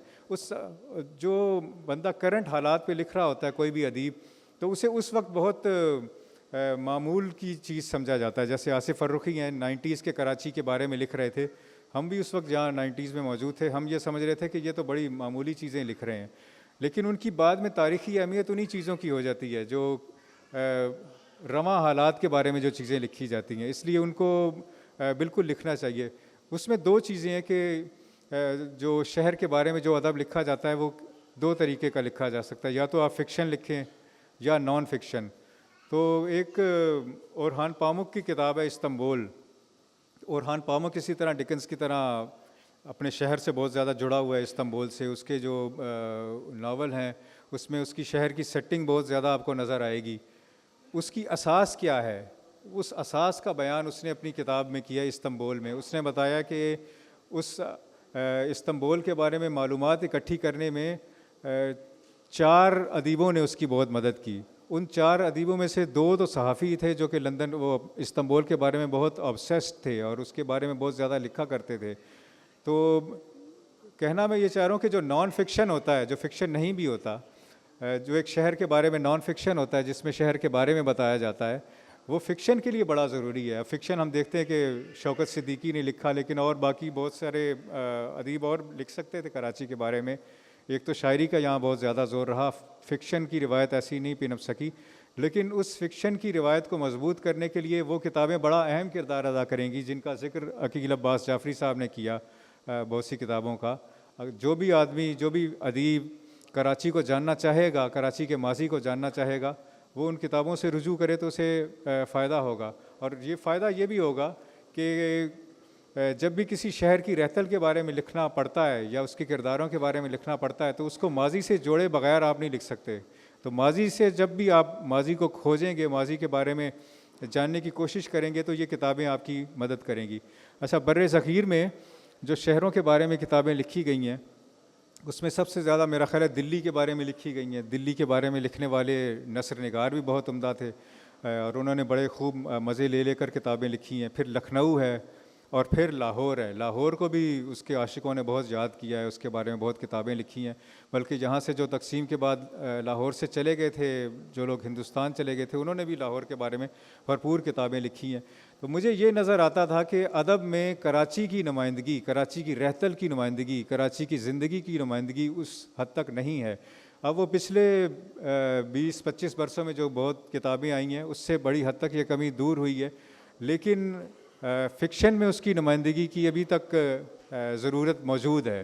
तो वो भी, जैसे कि मैंने कहा कि ये किताबें पढ़ेंगे तो उसके बाद फ़िक्शन में भी हम देख सकेंगे कि उसकी नुमाइंदगी हो रही है। इस किताब के बारे में मैं ये कहना चाहूँगा कि आप बीती के 2 तरीके हैं कि एक तो बंदा अपनी आप बीती लिखे। इसमें बड़ा दिलचस्प अंदाज़ इख्तियार किया गया है कि ये आप बीती इनकी अपनी भी है और इस शहर की भी है। या जैसे कहा जाए कि शहर के साथ मेरी ज़िंदगी, कि शहर के साथ कैसे इन्होंने देखा। दूसरा ये कि जो आदमी मुसलसल कराची में ही रहता चला जा रहा हो 50 साल से, 40 साल से, 30 साल से, तो उसे ये तब्दीली नज़र नहीं आती। जैसे एक शहर ग्रेजुअली तब्दील हो रहा होता है, उसे उसको महसूस नहीं होता, वो नामहसूस अंदाज से वो तब्दीली होती रहती है, वो उसके बारे में लिख नहीं सकता। लेकिन जो आदमी बाहर चला जाए, उसके बाद आकर देखे, फिर उसे वो तब्दीलियाँ महसूस होती हैं। तो खालिद फातमी साहब बाहर गए, उसके बाद उन्होंने कराची को एक अजनबी की नज़र से देखा। इस किताब में कराची आपको एक अपने की नज़र से भी नज़र आएगा कि कराची में रहने वाला, कराची का अपना शहरी कराची को कैसे देख रहा है, और एक पराया आदमी, जिसे पराया कहना तो नहीं चाहिए, ओपरा अजनबी, जो कराची में एक अजनबी की तौर पर दाखिल होता है और फिर उसको देखता है, तो फिर उसको कराची कैसा लगता है। इसमें कुछ जो चूँकि इन्होंने यादें लिखी हैं तो बड़ी इसमें दिलचस्प इसमें वाक़यात आ गए हैं, बहुत दिलचस्प किरदार हैं जिसके ऊपर फ़िक्शन लिखने वाले जिस पर तवज्जो कर सकते हैं। अखलाक अहमद साहब बैठे हुए हैं, उनकी कहानी मुझे याद आ रही है जो वो हमने वाशिंगटन में सुनी थी।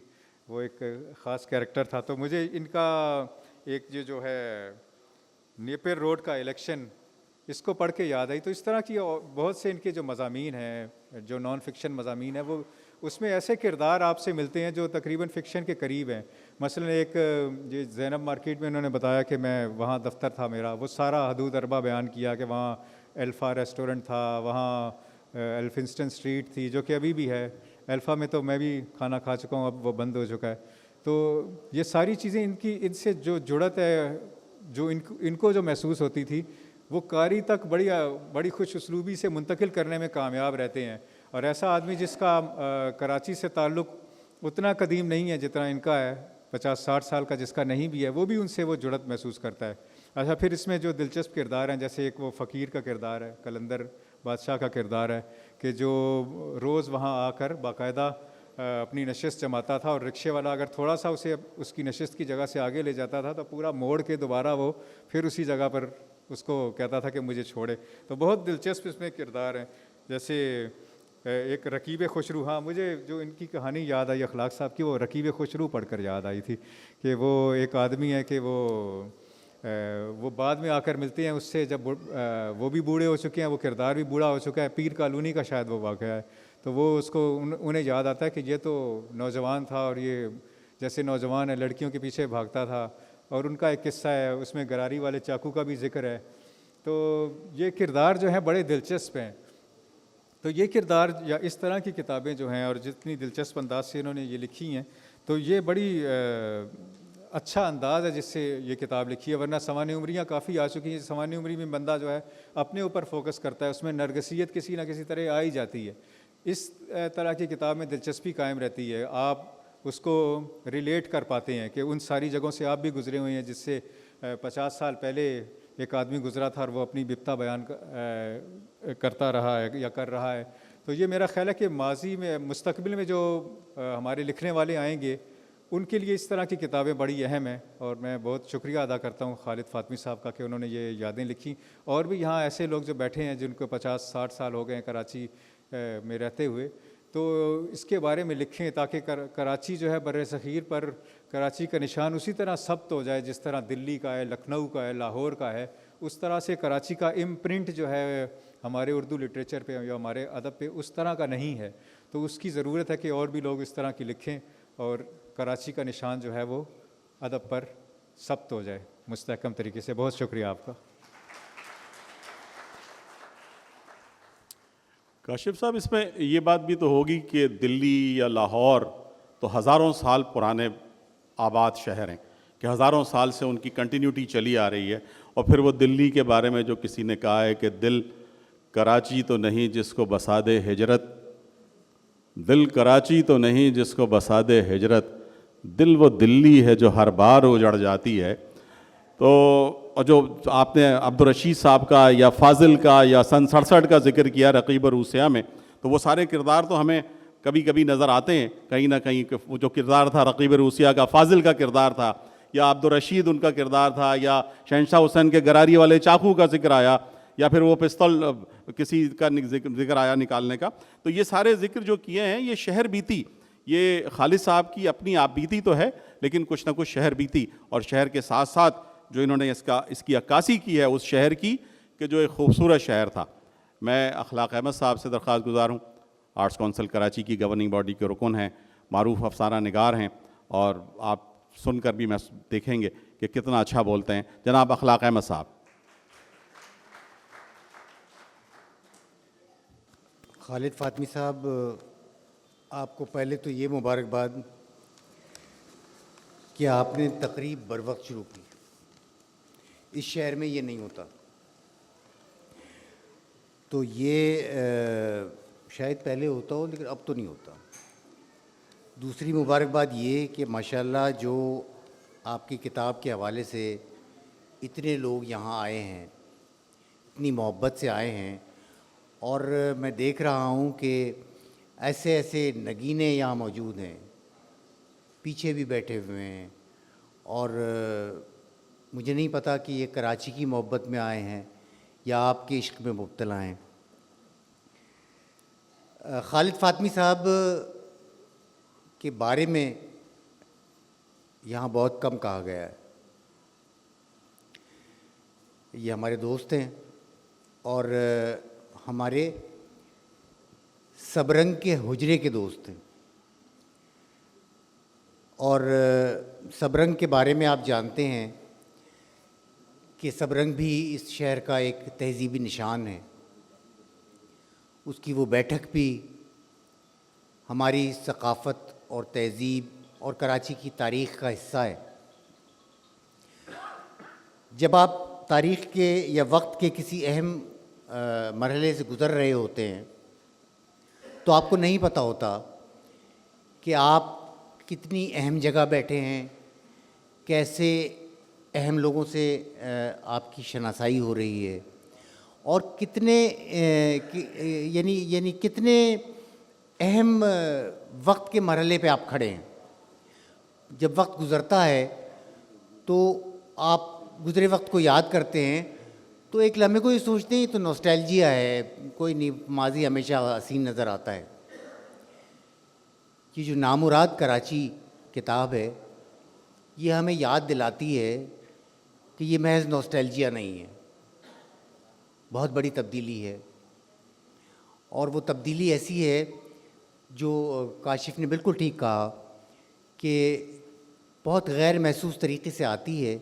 इस शहर में रहने वालों को पता भी नहीं चलता कि वो कैसे बदलते जा रहे हैं, उनकी रिवायत कैसे बदलती जा रही है, उनकी आदतें कैसे बदलती जा रही हैं, वो कैसी ज़्यादतियों के आदी होते जा रहे हैं, वो कैसे जुल्म का शिकार होते जा रहे हैं, वो कैसी महरूमी में जा रहे हैं। वो इतने आहिस्ता आहिस्ता सब कुछ होता है कि आपको पता नहीं चलता। अच्छा, खालिद फातमी साहब जो हैं, इनकी 2-3 खूबियाँ ऐसी हैं जो शायद इस किताब में भी झलकती हैं। एक तो है इनकी बेखौफी, ये कभी भी कहीं भी कुछ भी कह सकते हैं। दूसरी बात, इनकी एक शोखी है, इनके मिजाज में एक शोखी है, लेकिन उस शोखी के पीछे भी एक खफगी है, एक गुस्सा है। और ये किताब देखकर यकीन आता है कि उस शोखी के पीछे, उस शरारत के पीछे वो गुस्सा क्यों है। जब आपकी तहजीब मिट रही हो, जब आप ज़वाल की तरफ जा रहे हों, जब आप बर्बाद होता देख रहे हों और बर्बाद हो रहे हों, तो वो गुस्सा, वो खफगी बिल्कुल जायज़ लगती है।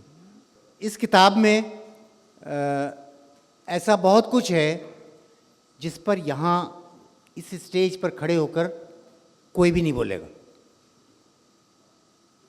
बहुत से टैबूज़ हैं, टैबू मौज़ूआत हैं जो इन्होंने छुए हैं और छू कर गुज़र गए हैं। और हम आदी भी नहीं हैं शायद वो सुनने के। इसलिए बेहतर तो ये है कि ये किताब पढ़ ली जाए और ख़ुद पता चला लिया जाए, क्योंकि मैं तो ये ख़तरा मोल लेने को तैयार नहीं हूँ कि उन पर गुफ्तगू करूँ। 50-60 साल पहले मैंने भी एक कराची देखा था, और हम सब ने देखा था। यहाँ बहुत से लोग हैं जिनके बाल सफ़ेद हो गए हैं, अहमद शाह साहब बैठे हुए हैं। हम सब ने कराची एक साथ ही देखा था, और एक साथ देखने उस कराची को जब हम पलट कर देखते हैं तो हम शायद इतने गौर से नहीं देख पाते, मतलब हमें याद भी नहीं आता। बाज़ औक़ात बहुत कम लोग होते हैं जिनकी याददाश्त अहमद शाह जैसी अच्छी हो, जिनको वाक़यात याद हों और लोग याद हों। हम भूल जाते हैं, और बाज़ औक़ात हम भूलने में ही अपनी बेहतरी महसूस करते हैं। लेकिन मुझे याद आता है, अब से कोई 30-40 साल पहले अजमल कमाल साहब ने मुझे एक किताब दी कि अगर आप इसका तर्जुमा कर सकें। अब्दुल सलाम सलामी साहब के थ्रू वो किताब मेरे पास आई। वो किताब इस शहर के गालिबन पहले मेयर थे जमशेद नुसरवान जी, जमशेद नुसरवान जी मेहता के बारे में किताब थी। जब उनका इंतकाल हो गया था, उनके इंतकाल के 1 साल बाद जब पहली बरसी हुई थी, तो इस शहर के जो भी करता धरता थे उन्होंने जमशेद नुसरवान जी के बारे में लिखा। मैंने उसको तर्जुमा किया। वो कहीं छपा नहीं, आज तक मुझे नहीं पता अजमल कमाल साहब ने उसका क्या किया, लेकिन वो that was an eye opener, एक चश्म कुशा चीज़ थी कि अच्छा कोई आदमी ऐसा भी हो सकता है। अच्छा, कराची का माजी, यानी वो कराची जो हमने कराची आने से पहले का जो कराची था, जो हमने देखा ही नहीं था। तो वो उस किताब से वो एक गैजेट जैसे होता है उस तरह की कोई अजीब सी किताब थी, साइक्लोस्टाइल, बड़े सफ़ात की। तो उसमें बहुत से वाक़यात रिपीट भी हुए थे, लेकिन जमशेद नुसरवान जी उनकी फैमिली, उनकी वालदा के बारे में बहुत बातें थी। तो जैसे मैंने फील किया था उस किताब का तर्जुमा करने से वक्त उस कराची को जो मेरे यहाँ आने से पहले था, उसी तरह आप यकीन जानिए ये नामुराद कराची जब मैंने पढ़ी तो मुझे लगा कि मैं उसी तरह कोई अपने से पहले की किसी कराची को देख रहा हूँ।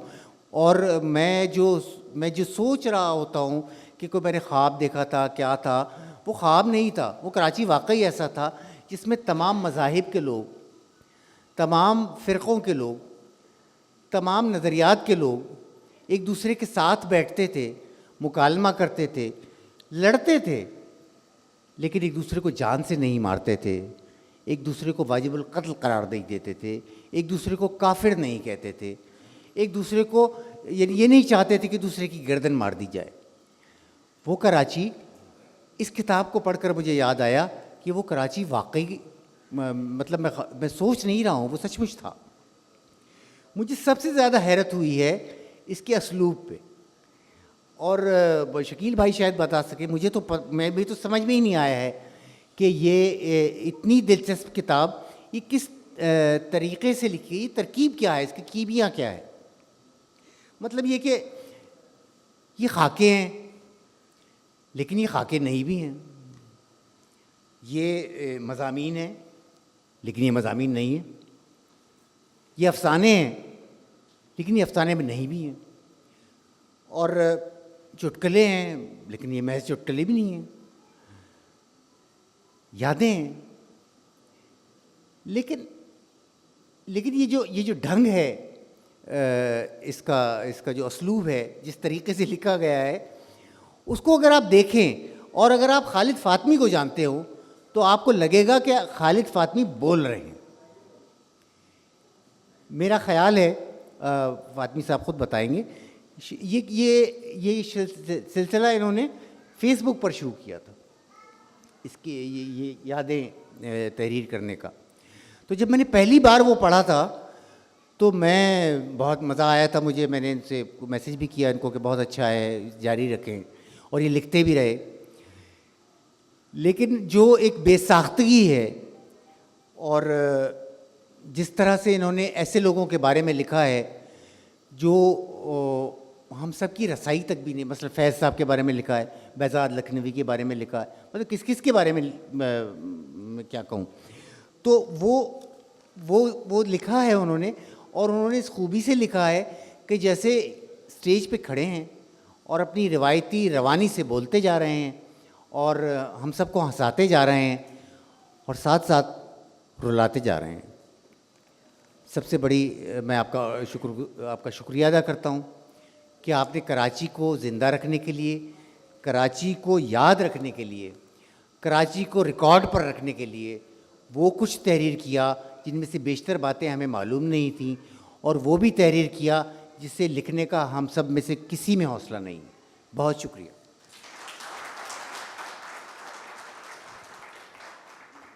शुक्रिया अखलाक भाई। जैसा मैंने पहले अर्ज़ किया कि इस शहर के मोहसिनों को हमने फरामोश किया। जमशेद नसरवान जी मेहता जो सिर्फ 3 साल इस शहर के मेयर रहे और 48-49 साल की उम्र में वो फौत हो गए। सारी ज़िंदगी उन्होंने शादी नहीं की। उनकी वालदा एक नहायत मुखय्यर ख़ातून थी। वो ख़ुद इस शहर में कोऑपरेटिव सोसाइटी का जो तसव्वुर पेश किया वो जमशेद नसरवान जी मेहता ने पेश किया। यहाँ के रोड्स को बड़ा करने का तसव्वुर जमशेद नसरवान जी मेहता ने किया। उनका मुजस्समा भी किसी जगह लगा था लेकिन अब पता नहीं कहाँ होगा, मुझे नहीं मालूम। मैं सदर आर्ट्स कौंसिल जनाब मोहम्मद अहमद शाह साहब से दरख्वास्त गुजार हूँ कि तशरीफ़ लाएँ और किताब के बारे में और साहिब किताब के बारे में चंद कलमात इरशाद फरमाएँ। सदर आर्ट्स कौंसिल और खालिद फ़ातमी साहब की खिदमत में आप फूल पेश करेंगे जो आपके साथ जाएगा। और पहले ये आ गए, इधर पीछे आ गए शाह जी।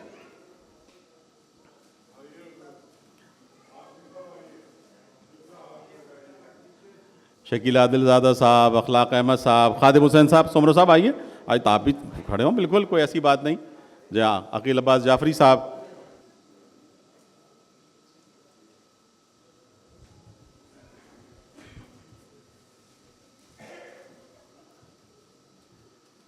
बहुत शुक्रिया। असलूब पे तो शकील भाई बात करेंगे, हम नहीं कर सकते। एक तो मैं बहुत मुबारकबाद देना चाहता हूँ खालिद को कि इतना ज़बरदस्त एक इज्तिमा आज इनकी किताब के सिलसिले में इतने अच्छे और अहम लोग यहाँ जमा हुए। और शकील भाई तो वो आदमी है ना कि इनके बारे में तो जॉन भाई ने लिखा है कि नज़र पर बार हो जाते हैं मंज़र, जहाँ रही हो वहाँ अक्सर न रही हो।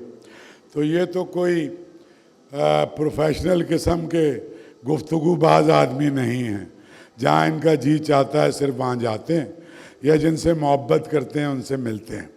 तो ये लग्जरी इनको हासिल है जो हमें मैसर नहीं है। हमें तो अपनी यानी ज़ाहिर है जो भी जिम्मेदारियाँ उसके तहत सभी से मिलना होता है। और अखलाक की मैं तकरीर पूरी सुन रहा था इतनी देर से बैठा हुआ, तो इतना शानदार अखलाक साहब ने जो गुफ्तगू की, और ये बातें सही हैं कि हम सारे के सारे इस शहर का इस शहर की मेरा ख्याल है ग्लोरीज को भी याद करना चाहिए। और इस शहर ने कितना बड़ा अदब प्रोड्यूस किया, इसका कितना बड़ा पूरे हिंदुस्तान का सकाफती वर्सा उठ के हिजरत करके यहाँ आ गया। इसका एक ताबनाक माजी है। यहाँ ऐसे ऐसे लोग आज कब्रिस्तानों में हैं कि वहाँ आपको अंदाज़ा होगा कि कैसा शहर था और क्या लोग थे। और बर्बाद कराची मैं तो नहीं कह सकता क्योंकि मैंने तो हिजरत की नहीं खालिद फातमी की तरह। इतना बहादुर आदमी भी इतना बुज़दिल निकला कि इस शहर को छोड़ के 20 साल बाहर रहा, तो मैं तो नहीं गया कभी भी। तो पहली तो इस शहर की कमिटमेंट ये है भैया कि इससे आप हिजरत नहीं करोगे, और अगर हिजरत करोगे तो फिर इस शहर पर दावा नहीं करोगे। जो ये छोड़ के चला गया ये शहर उसका नहीं है। जो हिजरत करके आ गया गुजरांवाले से, चीचू की मलिया से, या पिशावर से, या हैदराबाद दक्कन से, या बिहार से, कहीं से भी, और इस मिट्टी में रच बस गया और इस शहर का हो गया, ये शहर उसका है। तो तुम लोग इख्तियारी जला वतन हो, तो तुम्हारे साथ मुझे कोई हमदर्दी उस सिलसिले में नहीं, बिल्कुल भी। अफजाल भाई अस्सलाम वालेकुम। बाकी जाहिर है कि हर तहरीर, आप एक ज़बरदस्त आदमी हैं, आप में एक तनव्वो है और आपकी दोस्तियां भी बहुत डाइवर्सिटी है आपके ताल्लुकात में भी। और आपकी किताब ज़ाहिर है मुझे भी काशिफ ने ला के दी थी और मैंने भी कुछ कुछ पढ़ी है।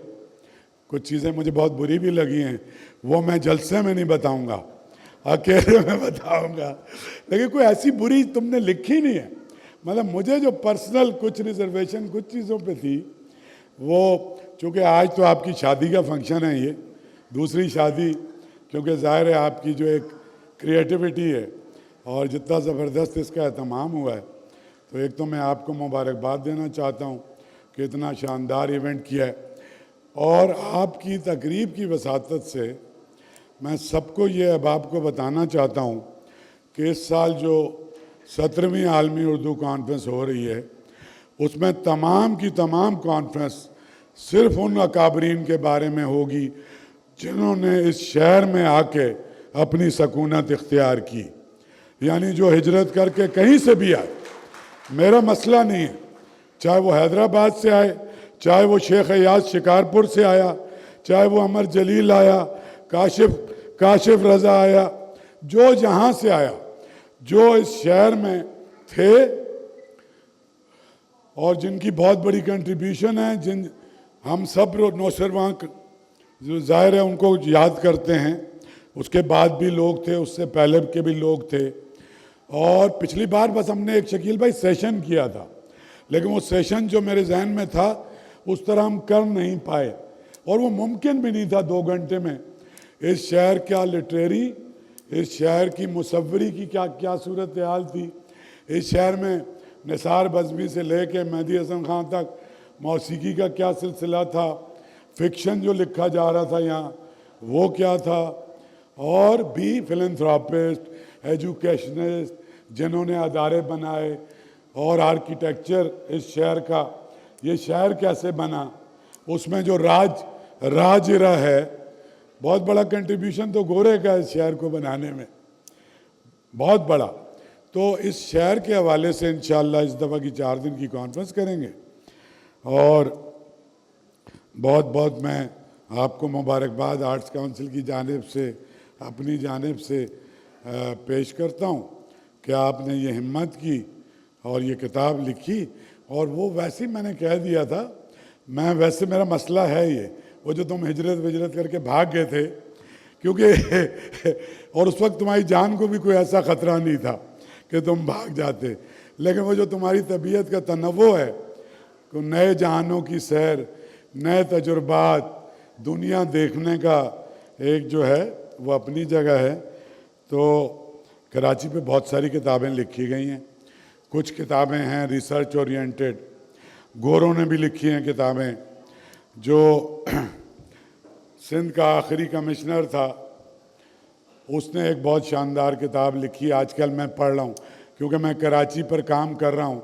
तो गोरों ने इस शहर को किस तरीके से देखा, वो भी काशिफ शायद तुम्हारी नज़र से गुजरा हो, बहुत ही इंटरेस्टिंग। वो उसने चार्ल्स नेपियर पे बेसिकली किताब लिखी है, लेकिन वो बहुत मज़े की किताब है। तो उसके बाद भी बहुत सारी किताबें हैं। और ये जो तुमने अपने तुम कह रहे हो कि तुम मेरे दोस्त हो, हालांकि तुम बारिश भी हो गए हो, मैंने बाल काले किए हुए हैं तुम्हारे, लेकिन एक ज़माने से हम एक दूसरे को जानते हैं। तो ये एक बहुत ज़बरदस्त बात है। उसकी वजह क्या है? उसकी वजह है कि हर आदमी का जो मुशाहिदा होता है वो मुख्तलिफ होता है। वो एक ही चीज़ को देखने का जो डायमेंशन है, आपका जाविया है, वो जाविया मुख्तलिफ होता है। तो जब वो लिखता भी है तो वो अपने तजुर्बात को अपनी ज़बान, अपने मुशाहिदे के हिसाब से लिखता है और फिर उसका अपना लिखने का एक स्टाइल होता है। तो आप तमाम अहबाब का बहुत बहुत शुक्रिया और आपको बहुत बहुत मुबारकबाद।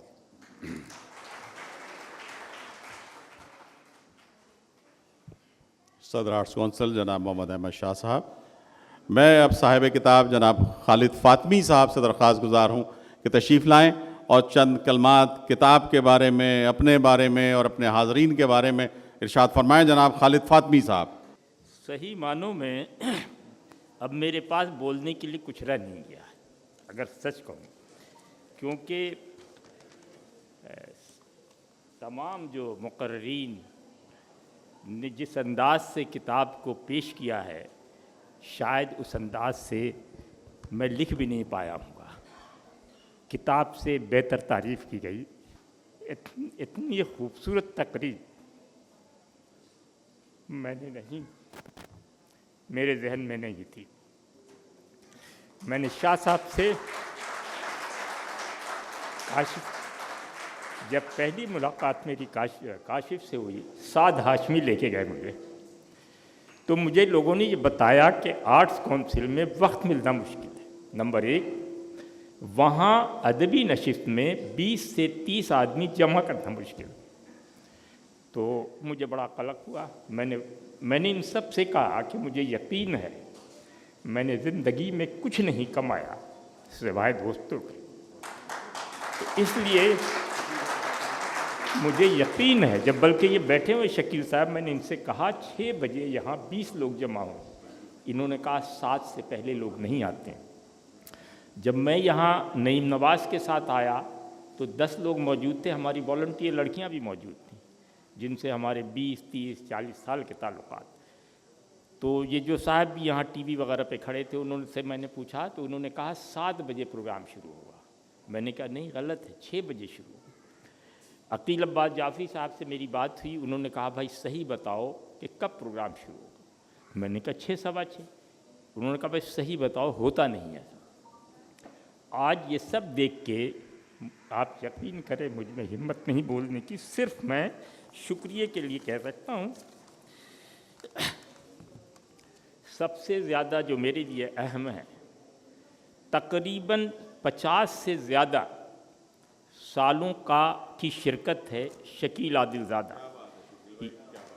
ये मेरे दोस्त हैं, मेरे भाई हैं, मेरे उस्ताद हैं। मैंने लिखना इन्हीं से सीखा। शायद 15-16 वर्ष का था जब मैं आया था इस शहर में। हसन हाशमी मरहूम जो मेरे कज़न थे, शायद पंजाबी क्लब लेके गए, मुझे याद पड़ता, खारादर में। छोटा सा फ्लैट था। ये सब इकबाल रसाम होते थे जो बाद में इकबाल मेहदी बन गए। ये सब दोपहर के 11 बजे अपने अपने बिस्तर, जिसमें एक चादर और शायद एक दरी वगैरह होती थी, वो लपेट के एक तकिए के साथ खिड़की पर रख के और निकल पड़ते थे। यही मैं शकील भाई के साथ वहाँ से निकल के शायद न्यूचाली आता था, वहाँ ओरियन में कुछ देर बैठते थे हाशमी साहब के पास, और वहाँ से फिर हम अक्सर पैदल या बस से सदर उतरते थे और ये सोचते थे कि पर्शियन या कैफ़े जॉर्ज में पेटीज 4 आने की अफोर्ड कर सकते हैं या नहीं।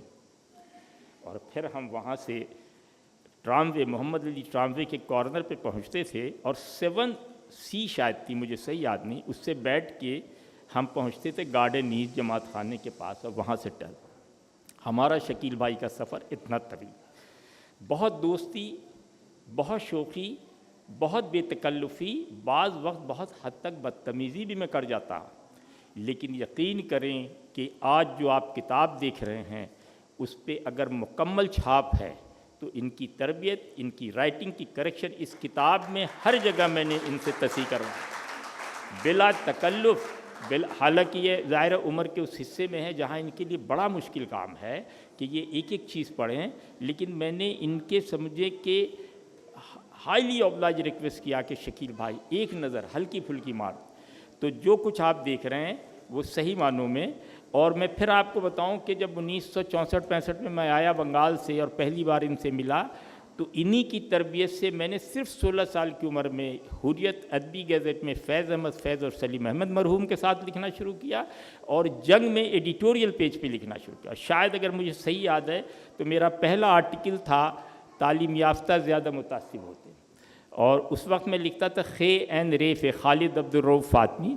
तो अक्सर सैयद मोहम्मद तकी से लोग पूछते थे कि ये कौन सा आदमी, कोई बहुत ही उम्र रसीदा आदमी है, तो वो मुस्कुराते थे क्योंकि वो एडिटर हुआ करते थे उस ज़माने। उसके बाद खैर एक है इधर से उधर हो गया। तो ये बहुत अजीब व गरीब बात है। उसके बाद इस किताब मैंने आप पहली बार ज़िंदगी में अंदाज़ा लगाया और जाना कि लिखना बहुत आसान है, उसको छापना और लोगों तक पहुंचाना उससे 10,000 गुना मुश्किल काम। बेशुमार शायर, बेशुमार अदबा पैदा हुए और मर गए, खबर भी नहीं हुई। मैं इस मामले में इसलिए सेंसिटिव हूँ कि मेरे वालिद मोहतरम कम से कम 10 से 15 किताबों के मुसन्निफ, एक भी नहीं छपवा सके मशरक़ी पाकिस्तान के सरेंडर की वजह से।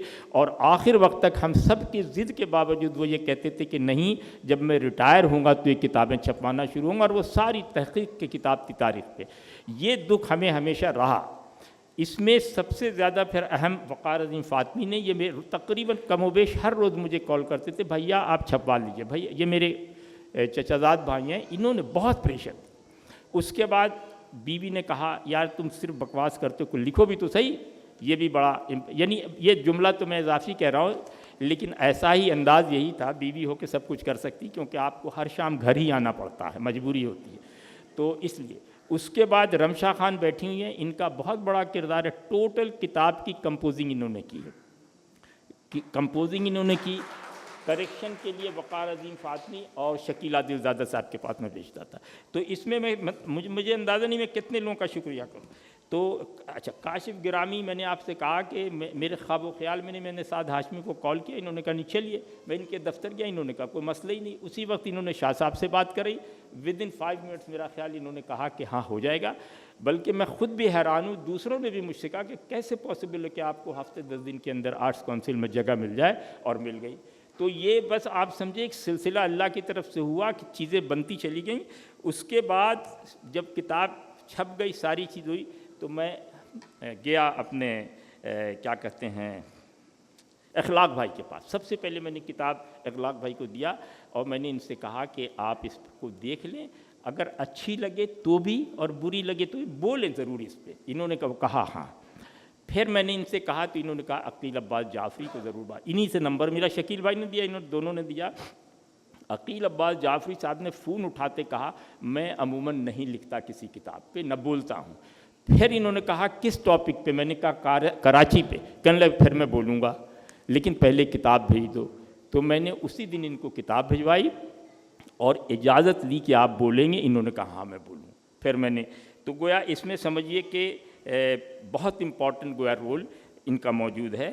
उसके बाद इस किताब की छपाई में जिन मराहिल से गुज़रा उसमें बहुत सारे लोग हैं, जिसमें ज़ीशान जाफ़री बहुत अहम आदमी, वो भी उन्होंने बहुत हेल्प की हर तरह जितनी पॉसिबिलिटी है। नईम नवाज़ साहब यहाँ बैठे हुए हैं, वहाँ से लेके यहाँ तक के सफ़र में ये बहुत शरीक रहे। इसी तरह इमरान नियाज़ी हैं जो अटलांटा में हर लम्हे वो तशरीफ़ लाए। मुझसे उन्होंने यहाँ तक कह दिया कि भाई आपको अगर माली दुश्वारी है तो मैं मदद के बनी करनी, ऐसी कोई बात नहीं है। कहने लगे आप छाप। तो अब और इस पूरी महफिल को देखने के बाद, इस पूरी गैदरिंग को देखने के बाद मैं कहता हूँ कि मैं मर भी जाऊँ, उर्दू अदब नहीं मरेगा इस शहर में। अभी मुझे यकीन है कि जो नए लिखने वाले आएंगे उनको भी लोग इसी तरह इनकरेज करेंगे जिस तरह आज मुझे, आप यकीन करें मेरे लिए बोलना दुश्वार हो रहा है क्योंकि मेरी पहली किताब है। और ये मेरा ख्याल काशिफ गिरामी खुद विटनेस करेंगे, अहमद शाह साहब विटनेस करेंगे कि ये अच्छी गैदरिंग समझी जाती है तारीख, और जिसका इखलाक साहब ने अभी जिक्र किया। तो शकील आदिल साहब, वक़ार अज़ीम फ़ातमी मेरी बीवी अज़रा, रमशा खान यहाँ मौजूद हैं, काशिफ गिरामी साहब मौजूद हैं, ज़ीशान जाफ़री साहब, शाह साहब ने कहा जो इस शहर से चला गया उसका कोई कंट्रीब्यूशन नहीं। उन्होंने ये नहीं कहा कि शहर की मिट्टी की खूबी ये कि जो चला गया वो भी वापस लौट आया। तो मैं यहाँ बैठा हुआ पिछले 12 साल से, तो इसलिए गोया इस शहर से गया नहीं, ट्रिप पे था, वापस लौट आया, हिजरत पे था, वापस लौट आया। और उसके बाद आगा मसूद साहब का भी बड़ा कंट्रीब्यूशन, मैं चाहता था वो बोलें लेकिन वो उठ के चले गए। आगा मसूद साहब भी मुझे डॉन लेके गए खुद, और उन्होंने फरहाद जैदी साहब के साहबजादे हसन जैदी से मुझे मिलवाया और बड़ी रिक्वेस्ट की के साथ, क्योंकि ये भी मैं आपको बता दूं कि किताब का लिखना बहुत आसान है, छपना बहुत मुश्किल है, और छपने के बाद लोगों तक पहुंचाना तकरीबन नामुमकिन है। पाकिस्तान में 500 किताबें छपती हैं जिसमें से 250 घर में रह जाती हैं, जो बीवी आखिर में रद्दी वाले को बेच देती है, तंग आके के घर में उसमें दिमक लगने का। ये भी उर्दू ज़ुबान की बहुत बड़ी बदकिस्मती है। हमारे यहाँ सिंधी बलूची ज़ुबान में जो किताबें पख्तून में छपती हैं वो 1000-2000 छप के 6 महीने में बिक जाती हैं। उर्दू की किताबें सिवाय, मैं इसलिए रुक जाता हूँ कि वाहिद शकील आदिलज़ादा साहब का डाइजेस्ट है जो 2 लाख से ऊपर बिकता था और लोग इंतज़ार करते थे, लेकिन मुझे नहीं पता कि क्या मसलियत थी, क्या वजह थी कि वो भी सिलसिला रुक गया। उसके बाद से मुझे नहीं याद कि कोई ऐसी किताब या कोई ऐसी चीज़ हो। अच्छा, खादिम हुसैन सुमरो साहब बहुत अहम, उनका शुक्रिया अदा करना ज़रूरी। ये मेरे पार्क में सुबह वॉकिंग के दोस्त हैं और खालिद सिंधी हैं, 7 शरीफ के हैं, सूफीज़म पे हैं, 12 किताबों के मुसन्निफ़ हैं, पूरी दुनिया घूम। इनको मैंने अज़राह तकल्लुफ़ इस यकीन के साथ कि ये किताब ले जाके अलमारी में रख देंगे, उर्दू की किताब, मैंने इनको किताब दे दी। अगली सुबह मिले, इन्होंने कहा मैं इस पर तकरीर करूँगा। मैंने कहा आपने पढ़ लिया? कहने लगे मैंने जनाब 45 सफ़े पढ़ लिए इसके। तो ये भी बहुत बड़ी बात। परवीन राव यहाँ बैठी हुई हैं, इनका भी शुक्रिया। इसके बाद अपने काशिफ रज़ा साहब हैं, तमाम लोगों का, और जिनका मैंने नहीं शुक्रिया वो भी समझ लें कि मैं दिल से उनका शुक्रगुजार हूँ। और ये सारे लोग जो यहाँ मौजूद हैं, ये अलामत है इस बात की कि लोगों को दोस्ती भी प्यारी है और अदब भी प्यारा है। अल्लाह।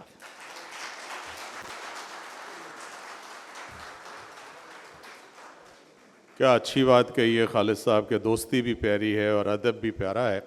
और ये शहर तो परवीन शाकिर के उस शेर की तरह है कि वो कहीं भी गया लौटा तो मेरे पास आया, बस यही बात है अच्छी मेरे हरजाई की। तो ये इस शहर का तो हर हरजाई इसकी तरफ वापस आता है। शकील भाई मौजूद हैं, शकील आदिलज़ादा साहब, और सबरंग क्लब का हर आदमी शकील भाई से नाराज़ है। सबरंग के बंद होने पे नाराज़ है, बाजीगर के मुकम्मल ना होने पे नाराज़ है। तो और हम सब मिलके शकील भाई से बार बार ये दरख्वास्त करते हैं कि शकील भाई बाजीगर मुकम्मल होना चाहिए, सबरंग का आगाज़ होना चाहिए। हम सब वो लोग हैं कि जो सबरंग से मोहब्बत करने वाले हैं। शकील भाई अगर वहीं बैठ कर भी कर सकते हैं हम। तकरीर करनी आती नहीं, बहरहाल चंद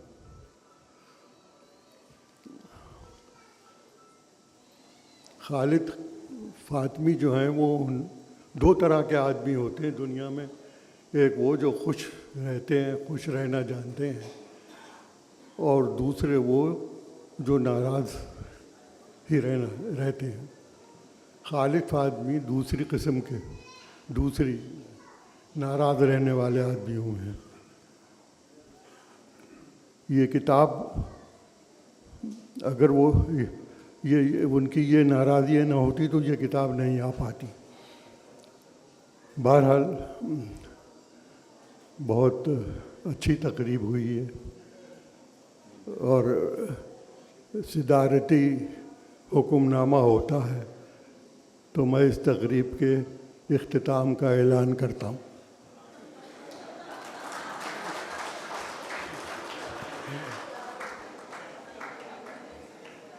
ये शकील भाई की खुसूसियत है कि 4 लफ्ज़ों में ये सारी बात बयान कर देते हैं।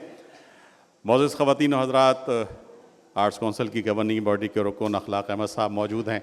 मैं आर्ट्स कौंसिल की जानिब से आप तमाम ख़वातीन व हज़रात का शुक्रगुज़ार हूँ कि आप यहाँ तशरीफ़ लाए, और हम आइंदा भी आपसे ये चाहेंगे कि आप इस तरह की तकरीबात में आते रहें। एक और प्रोग्राम भी यहाँ नीचे हमारा हो रहा है, शहर के एक और बेटे हसन जहांगीर के लिए एक तकरीब है।